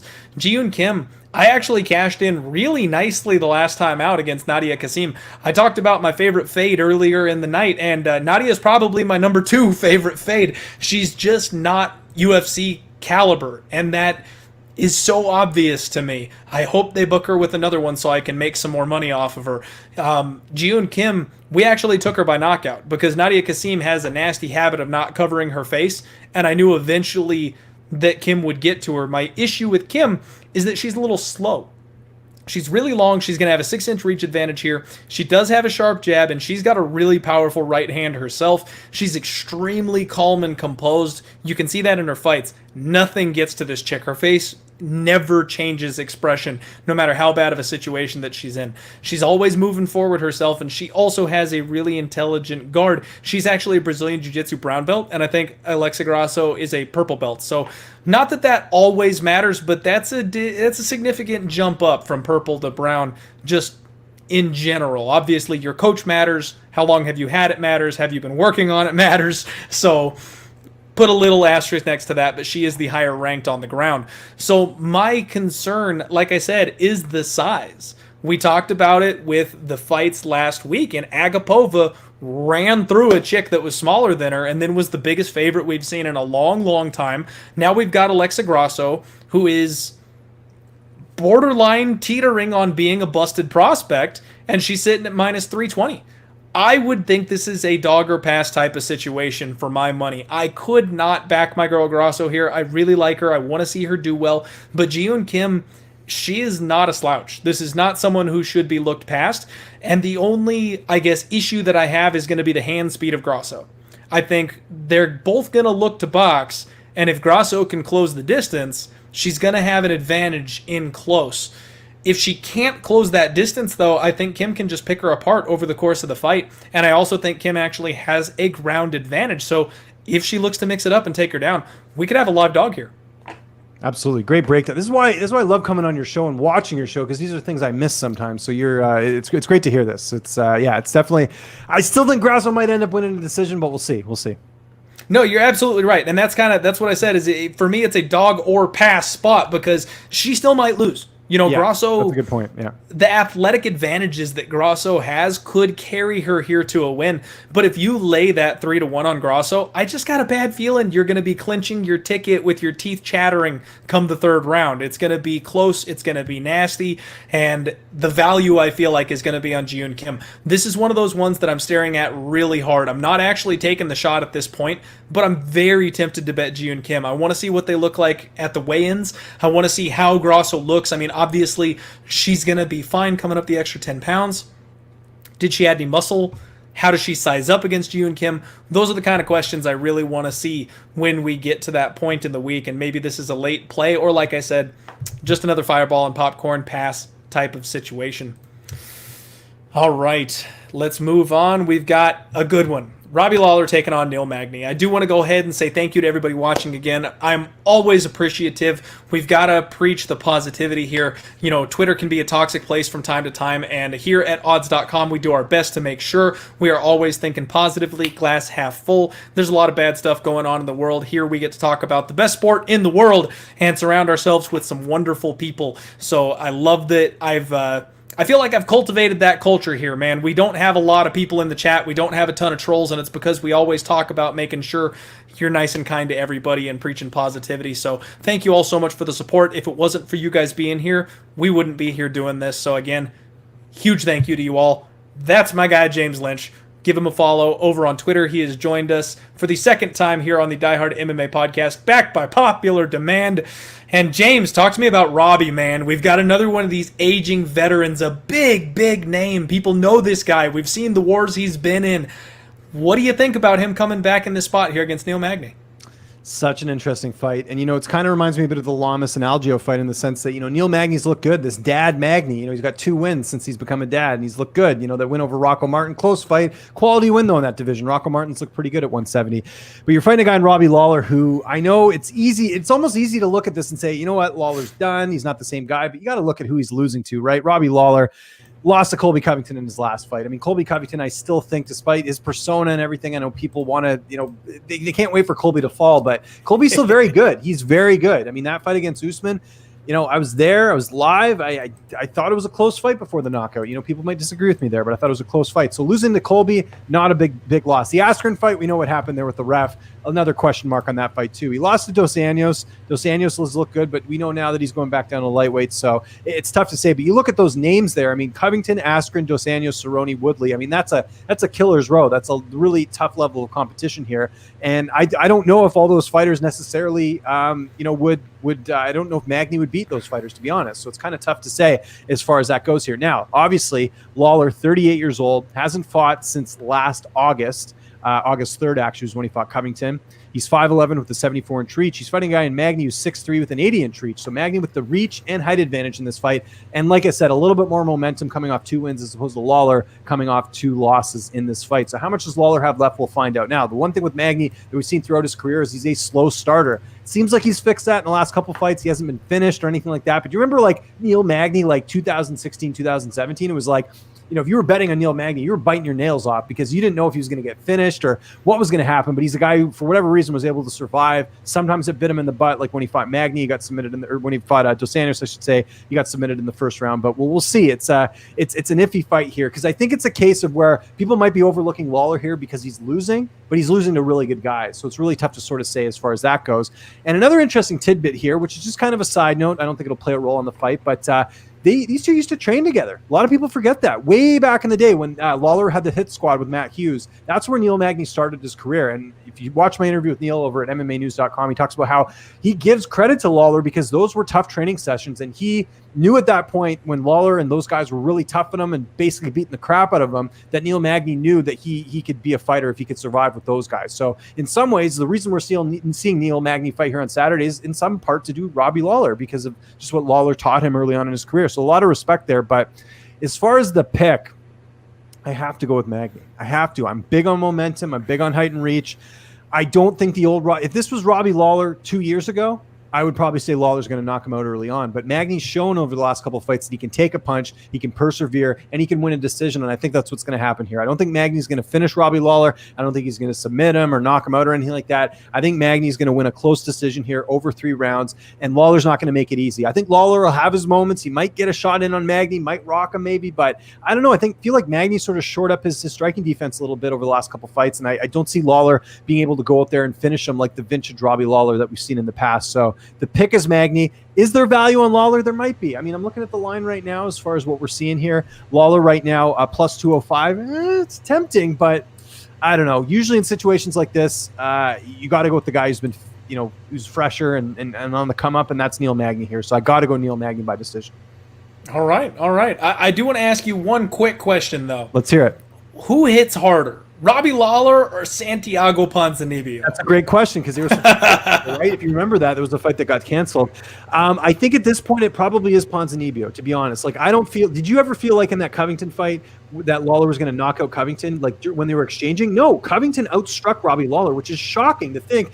Here's this guy who's mainly a wrestler going out there and outstriking Robbie Lawler. It was pretty crazy to see. Now, part of that was the pressure. Let's not look past that. Covington's got unreal cardio for that division, right? Yes. Magny's not going to give him the same pace, but it is still very interesting. But the question is, can Lawler get on the inside and knock out a Neil Magny? I don't think so. I don't think that Lawler exists anymore. I completely agree with you, James. And it's funny that you bring that comparison up because I almost feel like this is discount Santiago Ponzinibbio taking on discount Colby Covington. We do not have anybody who can pressure to the level of Colby Chaos Covington. And like you said, I know the shtick. He's a perfect heel. I love the guy. He's so good for the sport, and he is such a damn good fighter. I can't wait to see him back in the cage. I know he's got the fight coming up with Tyrone Woodley. That's the fight, man. That one should have happened like 3 years ago, and I'm just happy we're getting it. I know it's late. I know it's not got the same stakes that it did, but I'm so happy we're getting that fight. Anyway, I digress. I'm looking at this one, and first and foremost, like you said, yes, the level of competition is definitely there. Robbie Lawler is obviously fighting much higher level fighters than Neil Magny, but he's few and far between. He fought twice in 2019, and we had that fluky, weird Ben Askren situation. He didn't fight at all in 2018, and he went 1-1 against Donald Cerrone and RDA, who are 155ers, back in 2017. And then we saw him just get melted by Colby Covington. I don't believe that Neil Magny can do the same thing that Colby did simply because he doesn't have that kind of pace. Nobody has that kind of pace and pressure. But if anyone was going to get close, it would probably be Neil Magny. He gets in your face. He moves forward. He's another one of these Elevation Fight Team guys, which I'm on Team Elevation. If you couldn't tell, I love their cardio. I love their work ethic. I love their pressure. He's one of these big guys that knows how to use his range. really tall, really long, and uses that to his advantage. He pushes the pace always. He uses that Muay Thai plum a lot, which I think that's something he actually kind of breaks guys' posture with to try and drain that gas tank. I don't know if you've ever done much grappling, James, but anytime anybody gets on the back of your head, it takes everything you've got. You work your ab muscles, your core, your neck, all of it just to get your head back up, and it does not feel good. I've noticed in a lot of his fights, when they get into clinch situations, the first thing he does is he clinches up there on the plum and pulls him down. With his height and reach advantage, he fires away with knees from that spot. Very, very dangerous in that area. But what I love about him is he makes fights boring. Everybody hates watching a guy like this fight. It's like Kamaru Usman. But you can bet them all day because they do what they do. They stay safe and they take their opponent out of their comfort zone. We saw Robbie Lawler really, really struggle with the pressure of both Rafael Dos Anjos and Colby Covington. And what I've seen from him, honestly, one of the first signs of a fighter that just doesn't have it anymore is their inability to pull the trigger. And I would love to say, you know what, it was Colby Covington. It was all Colby that caused him not to pull the trigger. But he struggled in the RDA fight too. So it's not just that the unmatchable pressure of Colby Covington got to him and he just couldn't sling back the way that he used to. That's not the first time we've seen that happen. And RDA doesn't have nearly the output that either of these other guys do. On top of that, he's smaller. I don't know that Robbie Lawler has that pop, has that power in his punches anymore. And on top of that, I believe you nailed it on the head when you said you thought Neil Magny has shored up his striking defense. I completely agree. And he's going to put that 6-inch reach advantage to use. I don't think he's gonna let Robbie get into that brawl mode. He's not gonna let him close that distance or that range. He's either gonna be all in or all out. They'll be pressed up against the fence where it's all Magny doing the work, or he'll be at distance where Robbie can't quite get to him, and that's gonna frustrate Robbie. On top of that, if you noticed in the last fight, everyone was talking about the leg kicks of Rocco Martin coming into that fight causing a problem, because that's what happened with Santiago. The leg kicks really opened up the power bomb that Ponzinibbio landed later in that fight. Well, Neil Magny seems to have taken that and really inherited it into his game. He was the one leg kicking Rocco. He was the one who was chewing up that lead power leg. And that takes away, like I said, it's your power leg. It takes away that pop on your punches. If he starts chewing up the legs of Robbie Lawler, that bomb isn't going to be there. And on top of that, I love Neil Magny in 3-round fights. If you give me a 5-round main event where you can get dragged into deep waters and maybe he starts to get a little tired and gets clipped, that gets sketchy. But in 3 rounds, he can stay safe. He can bank 2 of those 3 and win an easy decision. Not easy, but win a solid decision, I guess. Not really leave it to the judges, because it's hard to dispute the rounds that Neil Magny banks. So that actually closes out my parlay, James. My parlay is Sean Brady earlier in the night and Neil Magny. I got in on him at minus 220. That comes out to about minus 118. I'm risking 2.36 units to win 2 on that one. The nice thing about this parlay is it kicks off the evening with Brady, and it dang near ends the night with Magny, so it gives me something at the beginning and at the end, and we can watch these weigh-ins.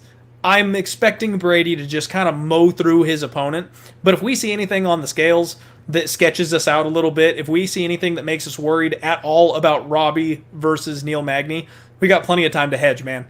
If Brady gets it done at the beginning of the night, you're basically rolling that 2 units to win 2 units. Bet the other way. So it's a perfect spot to get off of it. Have you, I know we talked a lot about our picks and things like that. Have you actually bet anything for this card yet, or do you plan to? Yeah, I usually sort of take like a day, just sort of, well, not a whole day, but I just take a little bit of time, look through the card, kind of go through who I like and see, hey, is there value here? And I sort of look at the, see, you're good at this in the sense that like you'll grab lines when like they first come out and stuff like that. I'm too damn busy to do that. Like I'm usually in the middle of an interview if a line comes out or something. So I try and get on it as soon as I can. I mean, there's some lines that I'll get like decently, but some of the stuff I saw today, I'll probably tomorrow morning before I start, working, I'll probably take a look there. So yeah, like I said, I think there's a few things on here, like the Brady inside the distance I think I'd play, and there's a few other ones, and I got to do my prop bets video for Odds HQ this week too, so I'll be looking at some for that as well.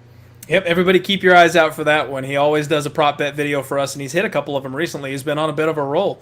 I do want to just go ahead and say, James, man, I only say that because a lot of other people say that Usman is boring. I love watching Usman fight, except for maybe the Masvidal fight. That one was a little dull, but he did what he had to do. Most of his other fights, though, it's technical mastery. You're absolutely right. I love watching him break people down and destroy them. Honestly, I hope we get Covington Usman too, because that was one of the best fights of the year. Those guys are such polar opposites. They bring out the best in each other. I bet Colby in that fight, and guarantee I'll bet him again in the rematch if it happens. Yeah, I'm with you there. I love it. Love hearing that. He's going to be a bigger dog, too, considering he got his jaw broke in the first fight. Or, sorry, jaw broke. It didn't actually break, but he got, knocked out in the 5th round.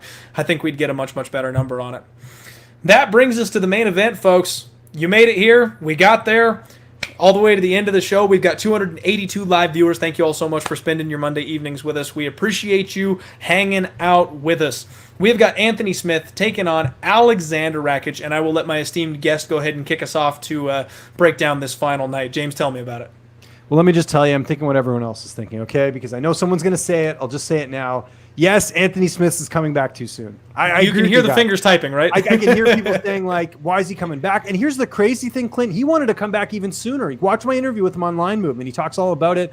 Luckily, I got a chance to speak with Anthony before ESPN and everyone else, so I got a really good insight into his camp and everything. But he wanted to get in there right away and get another fight, which, all the power to him, but I think it's a little too soon. He took a lot of damage against Glover Teixeira, got his teeth knocked out.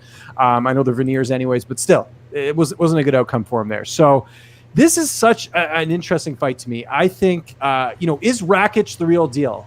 There's certainly evidence to show that. Knocking out Jimmy Manuwa, finishing Devin Clark. I thought he won his last fight against Volkan Ozdemir, right? So realistically, this is a guy who could be on quite the winning streak. He could be undefeated in the UFC outside of his last fight. But it's tough to say if that's the case, because I think this is a question we're going to get answered on Saturday for both guys, right? Because with Anthony Smith, too, it's a bit of a weird career as well, right? Moves up to light heavyweight. Finishes Shogun, finishes Rashad Evans, gets that title shot against John Jones. Went the distance with John. I don't think John clearly won, but it wasn't like a total like a fight where, Smith took a beating like he did against Glover, right? And even in that Glover fight, he was winning the first round. I thought it just sort of faded. I think what Anthony thought was that he was going to finish Glover. That didn't happen. And it was just a case of just exhaustion where you could see the hands going down a little bit lower. He was taking shots and Glover just sort of took over.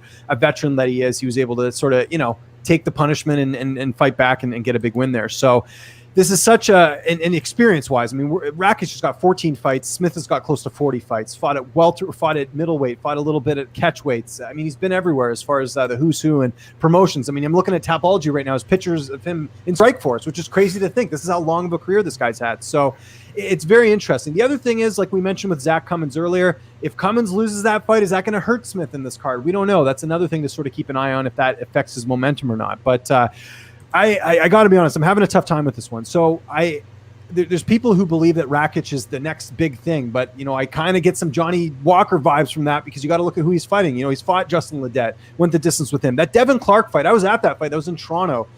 I remember Devin Clark actually hitting Rakic pretty good in that first round, and you kind of went like, whoa, what's going on here? Luckily, Rakic was able to turn it around and get the finish later on in the round. But if you remember early on, Clark had got some good shots on that. Now, that is a good win because Clark coming off the win over Menefield in his last fight, that was pretty good. Jimmy Manuwa, that's an iffy one because Manuwa's, I think he was on his way to retirement at that point, or at least close to it. I know he was ranked and all that. But again, that's another weird win there. And the fact that he went to a split against Volkan in a fight that he lost, I thought he won. But the fact it was still a close fight against Volkan is also interesting because Smith finished Volkan. The thing with Smith as well is that, here's a guy that was losing most of his fights, like the Gustafsson fight. He was losing that fight, ended up coming back and finishing him. Was losing against Volkan Ozdemir, came back and finished him, right? So that's every fight, man. That's all of his fights. And this is only 3 rounds. So I don't know who that really favors. By the way, I see people in the chat saying that Smith wanted 3 rounds or whatever. No.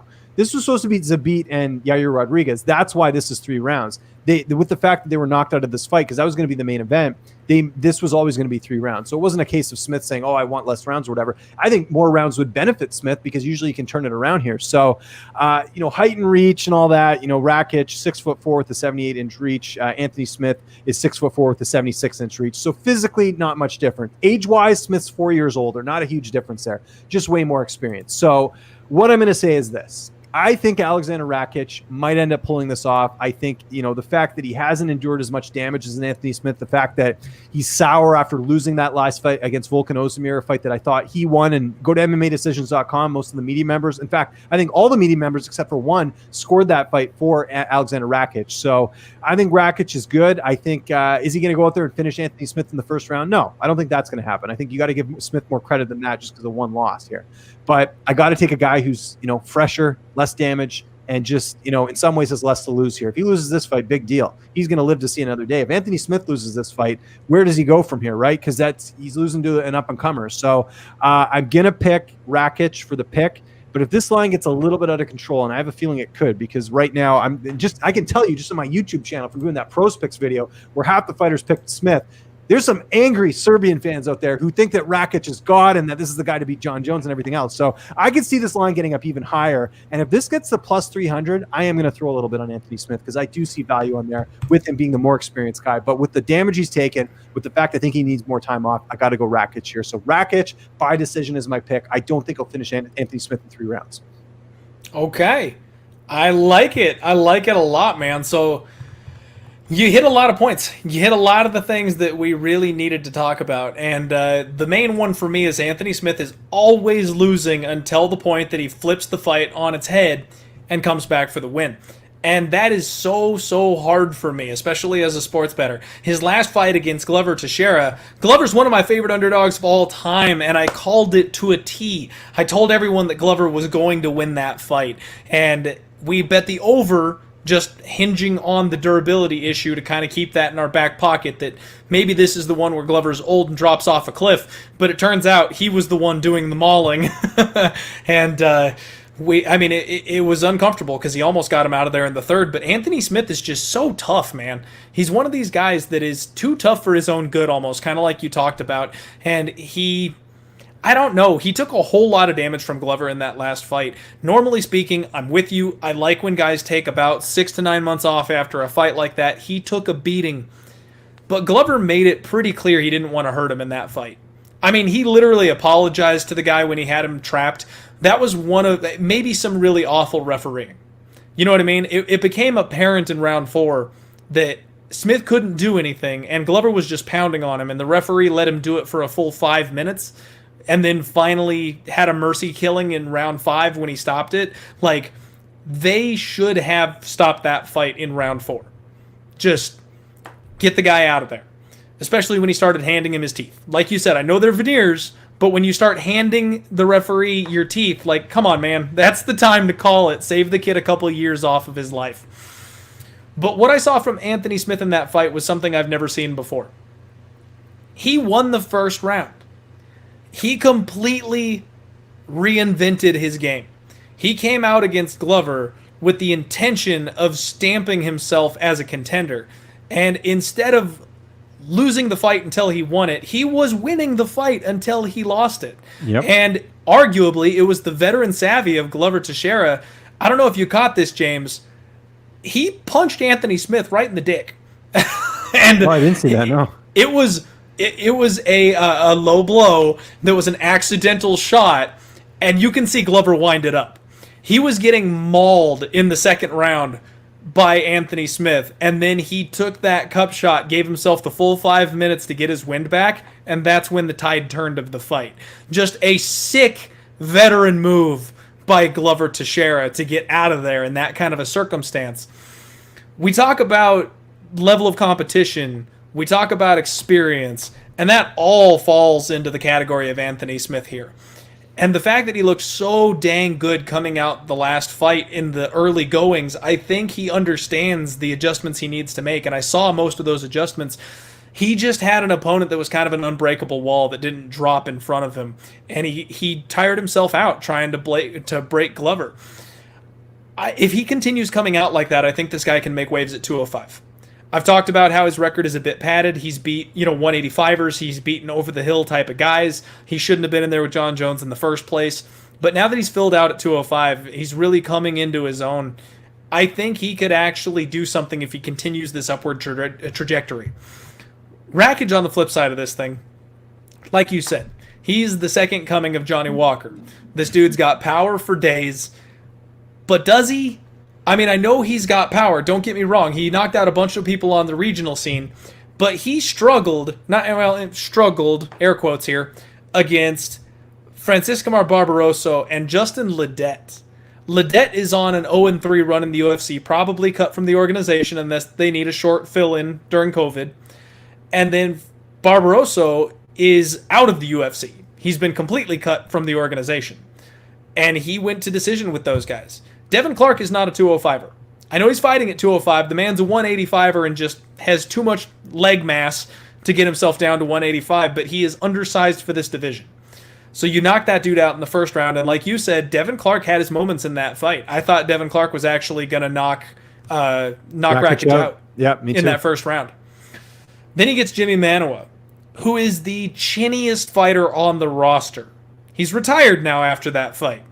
And he hit him with, honestly, one of the best highlights you'll ever get. Leapt across half the octagon to hit him with a head kick. Put the dude's poor head in the 5th row. Somebody got a nice little souvenir that night. But those are super easy spots for a lot of these contenders to show up. You know, most people are going to be able to beat Devin Clark if they're within the top 10 in the 205-pound division. Anybody in the top 5 is deading Jimmy Manuwa at this stage of his career. And then, like you said, he struggled with Volkan Oezdemir. Now, I like Volkan Oezdemir a lot, but we've also seen him get turned up a little bit these last couple of fights. He's not quite the guy we all thought that he really was. So it was a close fight. I bet Volkan that night, and I completely agree with you that Aleksandar Rakic won that fight.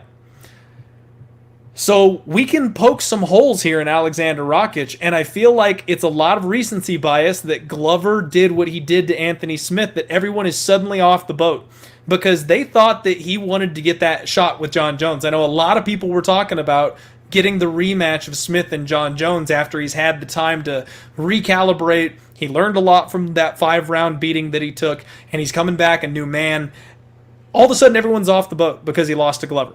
Glover, in my opinion, is one of the most underrated fighters in the UFC. Even though he's older, he just never stops getting better. That veteran savvy that I talked about earlier, he's got it in spades. He will find ways to win.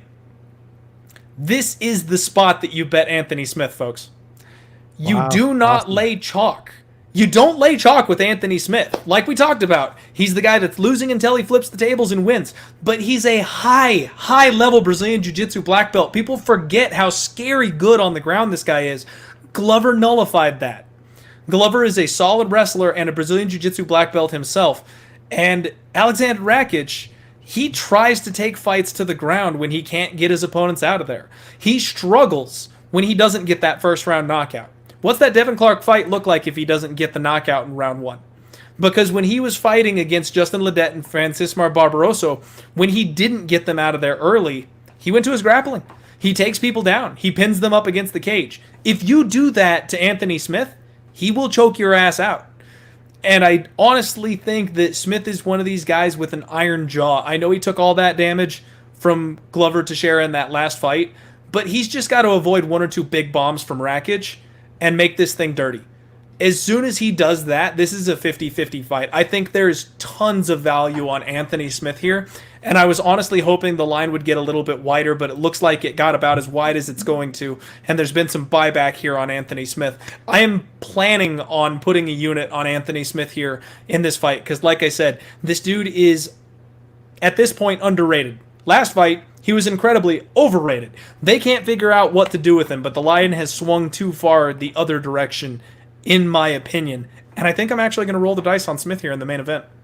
Good for you, man. I'd see it. I do see it. I think it's one of those things, like, how good is someone in a particular matchup? And like you said, like maybe, like you said, Smith overrated heading into that fight. We sort of saw that after. It's like, okay, well, he finally found that wall, right? And now with Rakic, it's like, this is the test. You know, you had the Vulcan fight, you didn't pass it. I mean, you know, even if you would have won, that wasn't a great performance in terms of, you know, going the distance with the Vulcan. We've seen him get finished now a couple times.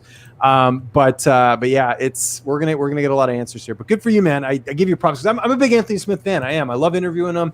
He's a great guy. I think he gets a lot of unnecessary hate. He's a great analyst. But yeah, that's another thing, man. He's so intelligent. And yeah. I'm sorry, I didn't mean to cut you off there, but like that's something I look for as well when it comes to betting. And he is smart. The dude knows how to break down his fights. He's extremely intelligent and that kind of IQ. That goes a long way in fights. So I'm sorry. Go ahead. Continue. No, you were totally right. And the other thing I'll just mention that I didn't really mention as well is that, like I said with Zach Cummings, like just great guys to work with. Like this Cody Brundage kid, I've been talking, with a lot of people about him. He was a double champ in Lights Out Championship on the regional scene. This kid moved from Michigan to go train with, Factory X because he's so impressed with that team. And so he's just gelled in perfectly. Of course, they lost Ian Heinisch. He's not at that gym anymore. So to have a guy like Cody Brundage who's hungry and up and coming, I think that's only going to help in Anthony Smith because he's fighting a young and hungry guy in Alexander Rakic. So I think that's going to be an interesting thing heading into this fight as well. Absolutely. I completely agree, man. That's it. That's UFC Vegas 8. We have broken down the entire card for you guys. There's a couple of live dogs I feel like on this card. I'm going to go ahead and recap my bets real quick. I have 2 units on Emily Spitfire Whitmire at plus 100. I've got a parlay on Sean Brady, Neil Magny. That came out to minus 118 at the time of betting it for 2.36 units to win 2. I intend on betting Anthony Smith. I might take a stab on Yeon Kim. I own Cutelaba. And maybe we're looking at Zach Cummings if that line continues to get wider. And Bill Algeo, I'm sure I'm not saying that right, but there are some dogs barking this week, folks. The lines are massively wide, and there is a lot of stuff that could go wrong here on this weekend for some of these big favorites. So we will see what ends up happening. James, do you want to go ahead and recap anything? If you've got any bets, go ahead and throw them out there. Otherwise, my friend, the floor is yours to give any shout outs that you want to give and let the people know where you're coming from. Yeah, so we just kind of talked about it earlier there. No like real strong leads here, but like I said, I do think Brady probably gets it done against Aguilera. Line's a little bit too high. Might look at that inside the distance prop. I like Emily Whitmire at minus 120. I think this is the fight she puts it together. That Grasso Kim fight's interesting. You kind of made me kind of rethink that, but I mean, obviously, I think she should probably end up winning that one. Just great talking fights with you, man. I love the work you do, and I love the analysis. It's always a pleasure getting to chat with you, and even just not even on this show, but when we chat on our DMs and stuff, it's great to talk to you. Biggest thing though, guys, I got a lot of content for this card. I'm going to quickly read that off. If you guys follow me on Twitter, you can find all my interviews here. I interviewed Anthony Smith, Neil Magny, Emily Whitmire, Hannah Cyphers, Mallory Martin, Zach Cummings, Sean Brady. You're not going to get that anywhere else. You might wait till virtual media day, but I'll give you guys a head start. So I got it all in a playlist for you guys. I work for like 10 different outlets, including Odds HQ, which I love working for them. You can find all that there on my playlist. I have it on my YouTube channel. So that's the easiest thing. It's pinned at the top of my Twitter. So if you guys want a little bit more insight, a little bit more in-depth look onto how these fighters are training, I got you covered there. Plus, I got a preview of the entire card myself that I did this morning with timestamps. That's always a plus. And also got a pros picks video. If you want to hear from guys like Chris Weidman and some of the other UFC fighters on who they're picking this Saturday, you can hear from them. Might be a little bit biased on some of them, but it's still very entertaining. And more importantly, Clint, thanks for having me on, man. It's always a pleasure. James, the door is open, my friend. You're welcome to come on the show anytime you want. The fans love it. Everyone seems to enjoy when you and I link up. And like you said, man, I love the interaction, whether it's on camera or behind the stage. You're a great guy just all around, and I love working with you. It's fun to break down these fights with you every single time. So thank you very much for coming on the show. We absolutely appreciate it.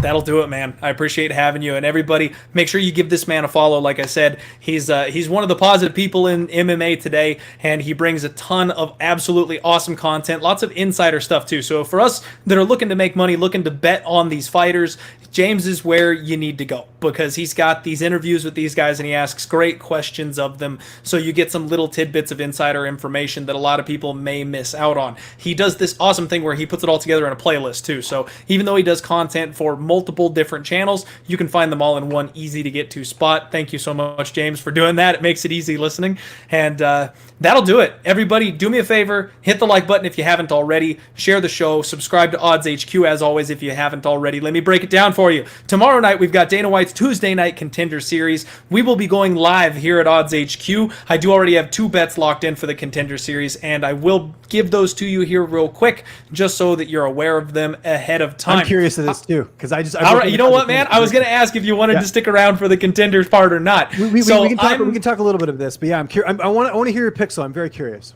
All right. So the 2 that I've got locked in, actually, this is a great week. There's lots of really good matchups and fun stuff this week. So the 2 that I got locked in at this point is I'm going to go ahead and lay the minus 150 with Anthony Romero.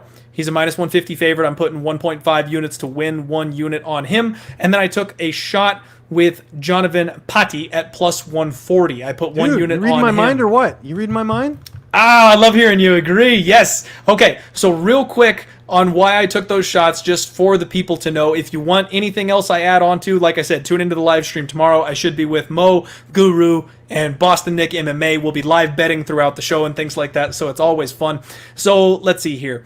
I have got Pati, that's the big one, taking the stab on him. He cross-trains with Fortis MMA. He's got picks training with guys like Alistar Overeem, Justin Gaethje. So he's rubbed shoulders with some big guys. And I wasn't able to find anything to solidify if he's actually gone to Tiger Muay Thai or not, but he's got the t-shirt. So I'm pretty sure he spent time out at Tiger Muay Thai, and that's one of my favorite MMA gyms of all time. If you train at Tiger, you automatically get bonus points, in my opinion. He's really light on his feet for being a big guy. He's got big, heavy leg kicks. He's extremely patient. He doesn't rush the finish. He kind of lets it come to him. And because of that, he blows people out of the water. He's got these really explosive knees. And if he can back you up against the fence, he's extremely explosive. Jamie Pickett, this is his third time on the Contender Series. He does have a snappy right hand. He's got decent power, but he overextends looking for the knockout every single time. I've got a hard time believing that Dana is just so sold on this kid after he's failed on the Contender Series twice that they're giving him his third shot now and expecting him to win. I almost feel like this is a spotlight and an opportunity for a guy like Pati to get a big highlight reel finish. I'm taking the shot, man. I feel like Pickett is honestly a fade. I feel like he's that guy that every time he takes that mid-level step up in competition, things like that, he just fails. He's that guy that can't quite put it together at the next level. And the only guys that have beaten Petit are actually really solid competition level guys. I wasn't planning on totally getting into this and breaking it down, so I don't have my notes up, but he's lost to a couple of guys, names that you will recognize that are either from the Contender Series in the UFC already. And this dude's just got big power. I think he's durable enough to take the shots of Pickett, and then Pickett's a bad nail. When the tides get turned on him, he wilts.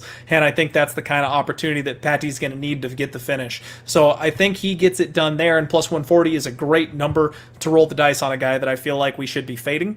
Anthony Romero, fast hands. Really fast hands. Strikes well in combination, rips the body. Another thing I like to see, you drain the gas tank of your opponents when you rip the body like that. He has good use of like body lock takedowns. He mixes in trips. Nice timing on his double legs. And he's actually got a really long amateur career. Another thing that I like to see, because he absolutely has more experience than his record shows. He is taking on Mike Bradeen, who is a forward stalking type of guy, kind of plods his way forward. He does check kicks well. I've noticed defensively he's pretty sharp. He uses the teep, the front kick, to control range. He's got a good sharp 1-2, but his striking is a little limited from what I've seen, and he backs away and really kind of fades away when he does. Like, he leaves his chin out there to be hit as he's trying to get out of range of people. His defensive striking in the head area, it leaves something to be desired, in my opinion. He does have good, strong hips, good takedown defense, but Romero's a decent chunk bigger than he is, so I think he should be able to employ the dominant wrestling here.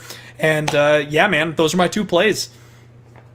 Love it. I'll just chime in there quickly. I like Patty as well for a couple reasons. They both fought Puna Soriano. Patty actually got submitted in the first round. Pickett got totally out-wrestled for 3 rounds. You guys remember that fight last year in Contender Series. But Patty, to me, has just got more upside as far as the two go. Pickett, we know what he can do. He's doesn't do anything special. And actually, the fight that got him back in Contender Series was against a guy who was 7-10. So I don't know why he's the favorite here. I'm guessing because he has a little bit more experience. But I am not sold on Jamie Pickett. He's had numerous opportunities. It's got to be him and Dante Almeida that have had 3 opportunities on Contender Series in the history of the show. It doesn't happen too often. So I'm with you there. I think they're pumping up Patty in this one. I didn't even realize he trains at Fortis. I mean, that makes the pick even better for me. So you get him at dog money in a fight where 2 guys are fairly even in terms of the height and reach and age and everything like that. I got to go with the underdog here. So I'm going Patty in that one. You mentioned Anthony Romero. Very familiar with this kid. I got an interview with him up on my channel. You can find them in the Contender Series playlist. This guy's been highly touted for a long time. Won a title in King of the Cage. Has fought nothing but killers. And here's the great thing, Clint, is here's a guy that's used to fighting in enemy territory. He can't get any fights in Canada. He's been fighting always in the States. For King of the Cage, his last fight, he beat a guy in Jacob Miller who was 5-1, finished him in 58 seconds. A lot of people don't know this. Romero was supposed to be on Contender Series last year. King of the Cage, we've heard some of their nightmare stories with their contracts. They wouldn't let him go. They said, no way, you're with us. You're not going on Contender Series. So I think that actually helped Romero get even more experience there. And he trains at 2 really good camps at Niagara Top Team, which Aaron Jeffrey trains there, the Dana White Contender Series vet, and Parabellum. This is a great camp just outside of Toronto. Josh Hill trains there. We saw Josh Hill get that win over Eric Perez last week at Bellator. Elias Theodoro trains there. A lot of really good talent out of Parabellum as well. So everyone I've talked to, all of his training partners, everyone raves about Anthony Romero. I was pumping TJ Laramie's tires up a couple weeks ago. Romero's another guy in that category, 23 years old. I expect him to go out there and look amazing. I think Breeden's a tough competition as far as the opponent, but Romero's a guy to keep an eye on for sure. And then the other fight I wanted to quickly mention, because I forgot to break this down on my preview. I put it in the comments, but a lot of people missed it. I do like Jeffrey Molina over Jacob Silva in this fight. Molina, you can see what they're doing here. Glory MMA product, finishes all of his fights. They love this guy. He's fighting a guy in Silva who's 6-2, but he's 32 years old. When you see matchups like this, you can tell who the UFC wants to win. I like the matchmaking here, and I think Molina, just with the pedigree he's had, the guys he's fought, just the finishing ability of him, I like him there as well. Also took what was the other one? I'll just mention. I might as well just tell you my quick picks here. Might as well. I like Huckbody over Bowen. Bowen's pretty solid, but Huckbody at Jackson Wink for this camp, got a full camp in for this one over there. Really talented middleweight guy, is the North Star Combat middleweight champion, former training partner of Maurice Green, but they've actually both relocated to Jackson Wink, so I think that's a good move for him. Like Huckbody there. And then the other fight was the Flores and Alves fight. I like Flores in this one. Really like what he did in Combate. I think this guy's going to bring that over here to Contender Series and win a lot of fans. In his fight, I'm expecting either a decision or a stoppage in this one. But like a TKO win or something like that. But I like Flores there. So the picks for me are Huckbody, Romero, Molina, Flores, and Patty in the main event for the upset. I love it, James. So I actually, Flores was the one other one that I was looking at locking in as a bet. I'm pretty impressed with that kid. He got clipped once by like a crazy spinning elbow, and that's the only time he's really been taken down. And then his opponent, Rafael Alves, he reminds me of what's the crazy dude, Michel, the guy that just had the DQ to Diego Sanchez. Oh, Michel Pereira. He reminds me of like a discount version of him. He just does stupid stuff, like low IQ. His opponent's coming in and he does like a jumping, spinning heel kick that hits the guy's thigh. I mean, like draining your own gas tank for no reason for the sake of being flashy type of bull stuff. And I really don't like when fighters do that kind of thing, especially at a lower level. I think that Flores is a solid guy, and I was looking at adding him. The fact that you put him up there and think he's going to get the win as well might be enough to push me over the edge and make that an official bet. I was looking at the Silva-Molina fight. I think Molina is minus 200. I feel like maybe that's a little wide. I did want to bet him. I was hoping they'd open him up as like a pick'em type of fight, and then maybe I could get in on him, but I don't want to risk it because he doesn't do a whole lot with his striking. He basically only kicks. He does this a lot to like confuse his opponents, and then he hits you with a leg kick, and that's all he does. Once he gets you to the ground, he's very impressive there, and he outranks his opponent. He's a purple belt, his opponent's a blue belt, so he probably will have that opportunity. And his opponent, he makes stupid mistakes too. He throws flying knees, like 2 or 3 in every single fight. Like, he's always trying. This is the kid that got one flying knee knockout and then was like, I'm going to do it every time now. And he just keeps on doing it. So I expect him to get dumped and get put back on his back or something like that, and then Molina probably subs him a little bit later on. So I'm not planning on touching that one. And then I looked at the Huckboy and Bowen fight. I got a weird feeling on Bowen, man. I like Huckbody. He's a good Brazilian Jiu-Jitsu purple belt. He looks to initiate the grappling pretty much immediately. He looks to get people in there, take them down, and then smothers them once he has them on their back. But Bowen is scrambly. Like, he's scrappy, man. He does not stay down when he gets taken down. He's got a good active guard, looks to push off and get back up to his feet. And then he's just explosive, man. He's another, it reminds me almost like Yair Rodriguez and Johnny Walker had a baby. Like, he has that long, lanky build and can get out of places and sneak in some sneaky chokes because he's got these super long limbs. And then he just knows how to get all the force behind his knees and elbows. Would not be shocked if he pulled the upset there, but I lean to Huckbody. I agree with him being the rightful favorite, so I'm just going to pass on that one. But honestly, man, this is a great slate for the Contender Series. This is going to be a fun little round of Tuesday night fights. Got to mention, though, Kyron Bowen, 4 of his 12 opponents have winning records. That's something to keep in mind. The guy he beat to get on Contender Series was 4-10. That is one, and two of his losses are to Kalen Bourne, who's supposed to fight this weekend. You remember on the UFC card, he lost twice to him back to back, both by submission. So that's the only good guy that he's fought. Conversely, with Huckbody, if we're looking at level competition, lost to Bavon Lewis in LFA back in 2018 by decision, and then lost to JP St. Louis. JP St. Louis, main training partner of Anthony Pettis and those guys over at Rufus Sports. So pretty solid guy there as well. And I want to say that was, that wasn't middleweight, but either way, a tough fight for Huckbody. But like I said, he's turned things around. Remember, Colin Huckbody went 3-2 to start his career. He's been undefeated since then, 4-0. So I like the improvements he's made, and a lot of that is because he's been at Jackson Wink. So I think we'll see. But yeah, you're right. Tougher fight to predict than others. But the Bowen competition, man, that's what's keeping me away from picking him. Absolutely. I love it, man. Hey, thanks for sticking around for a couple of extra minutes. We got the Contender Series in. I love it. And that's some good stuff, man. So once again, I'm going to go ahead and thank you for being with me one more time.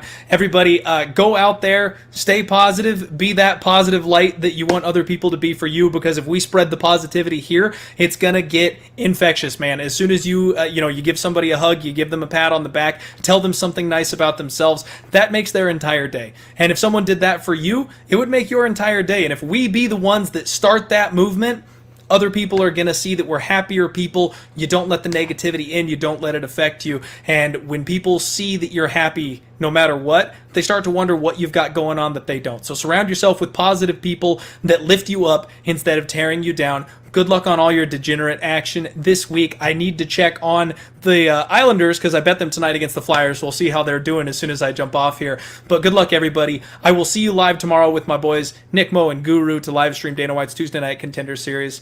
Have a great evening, and let's roll.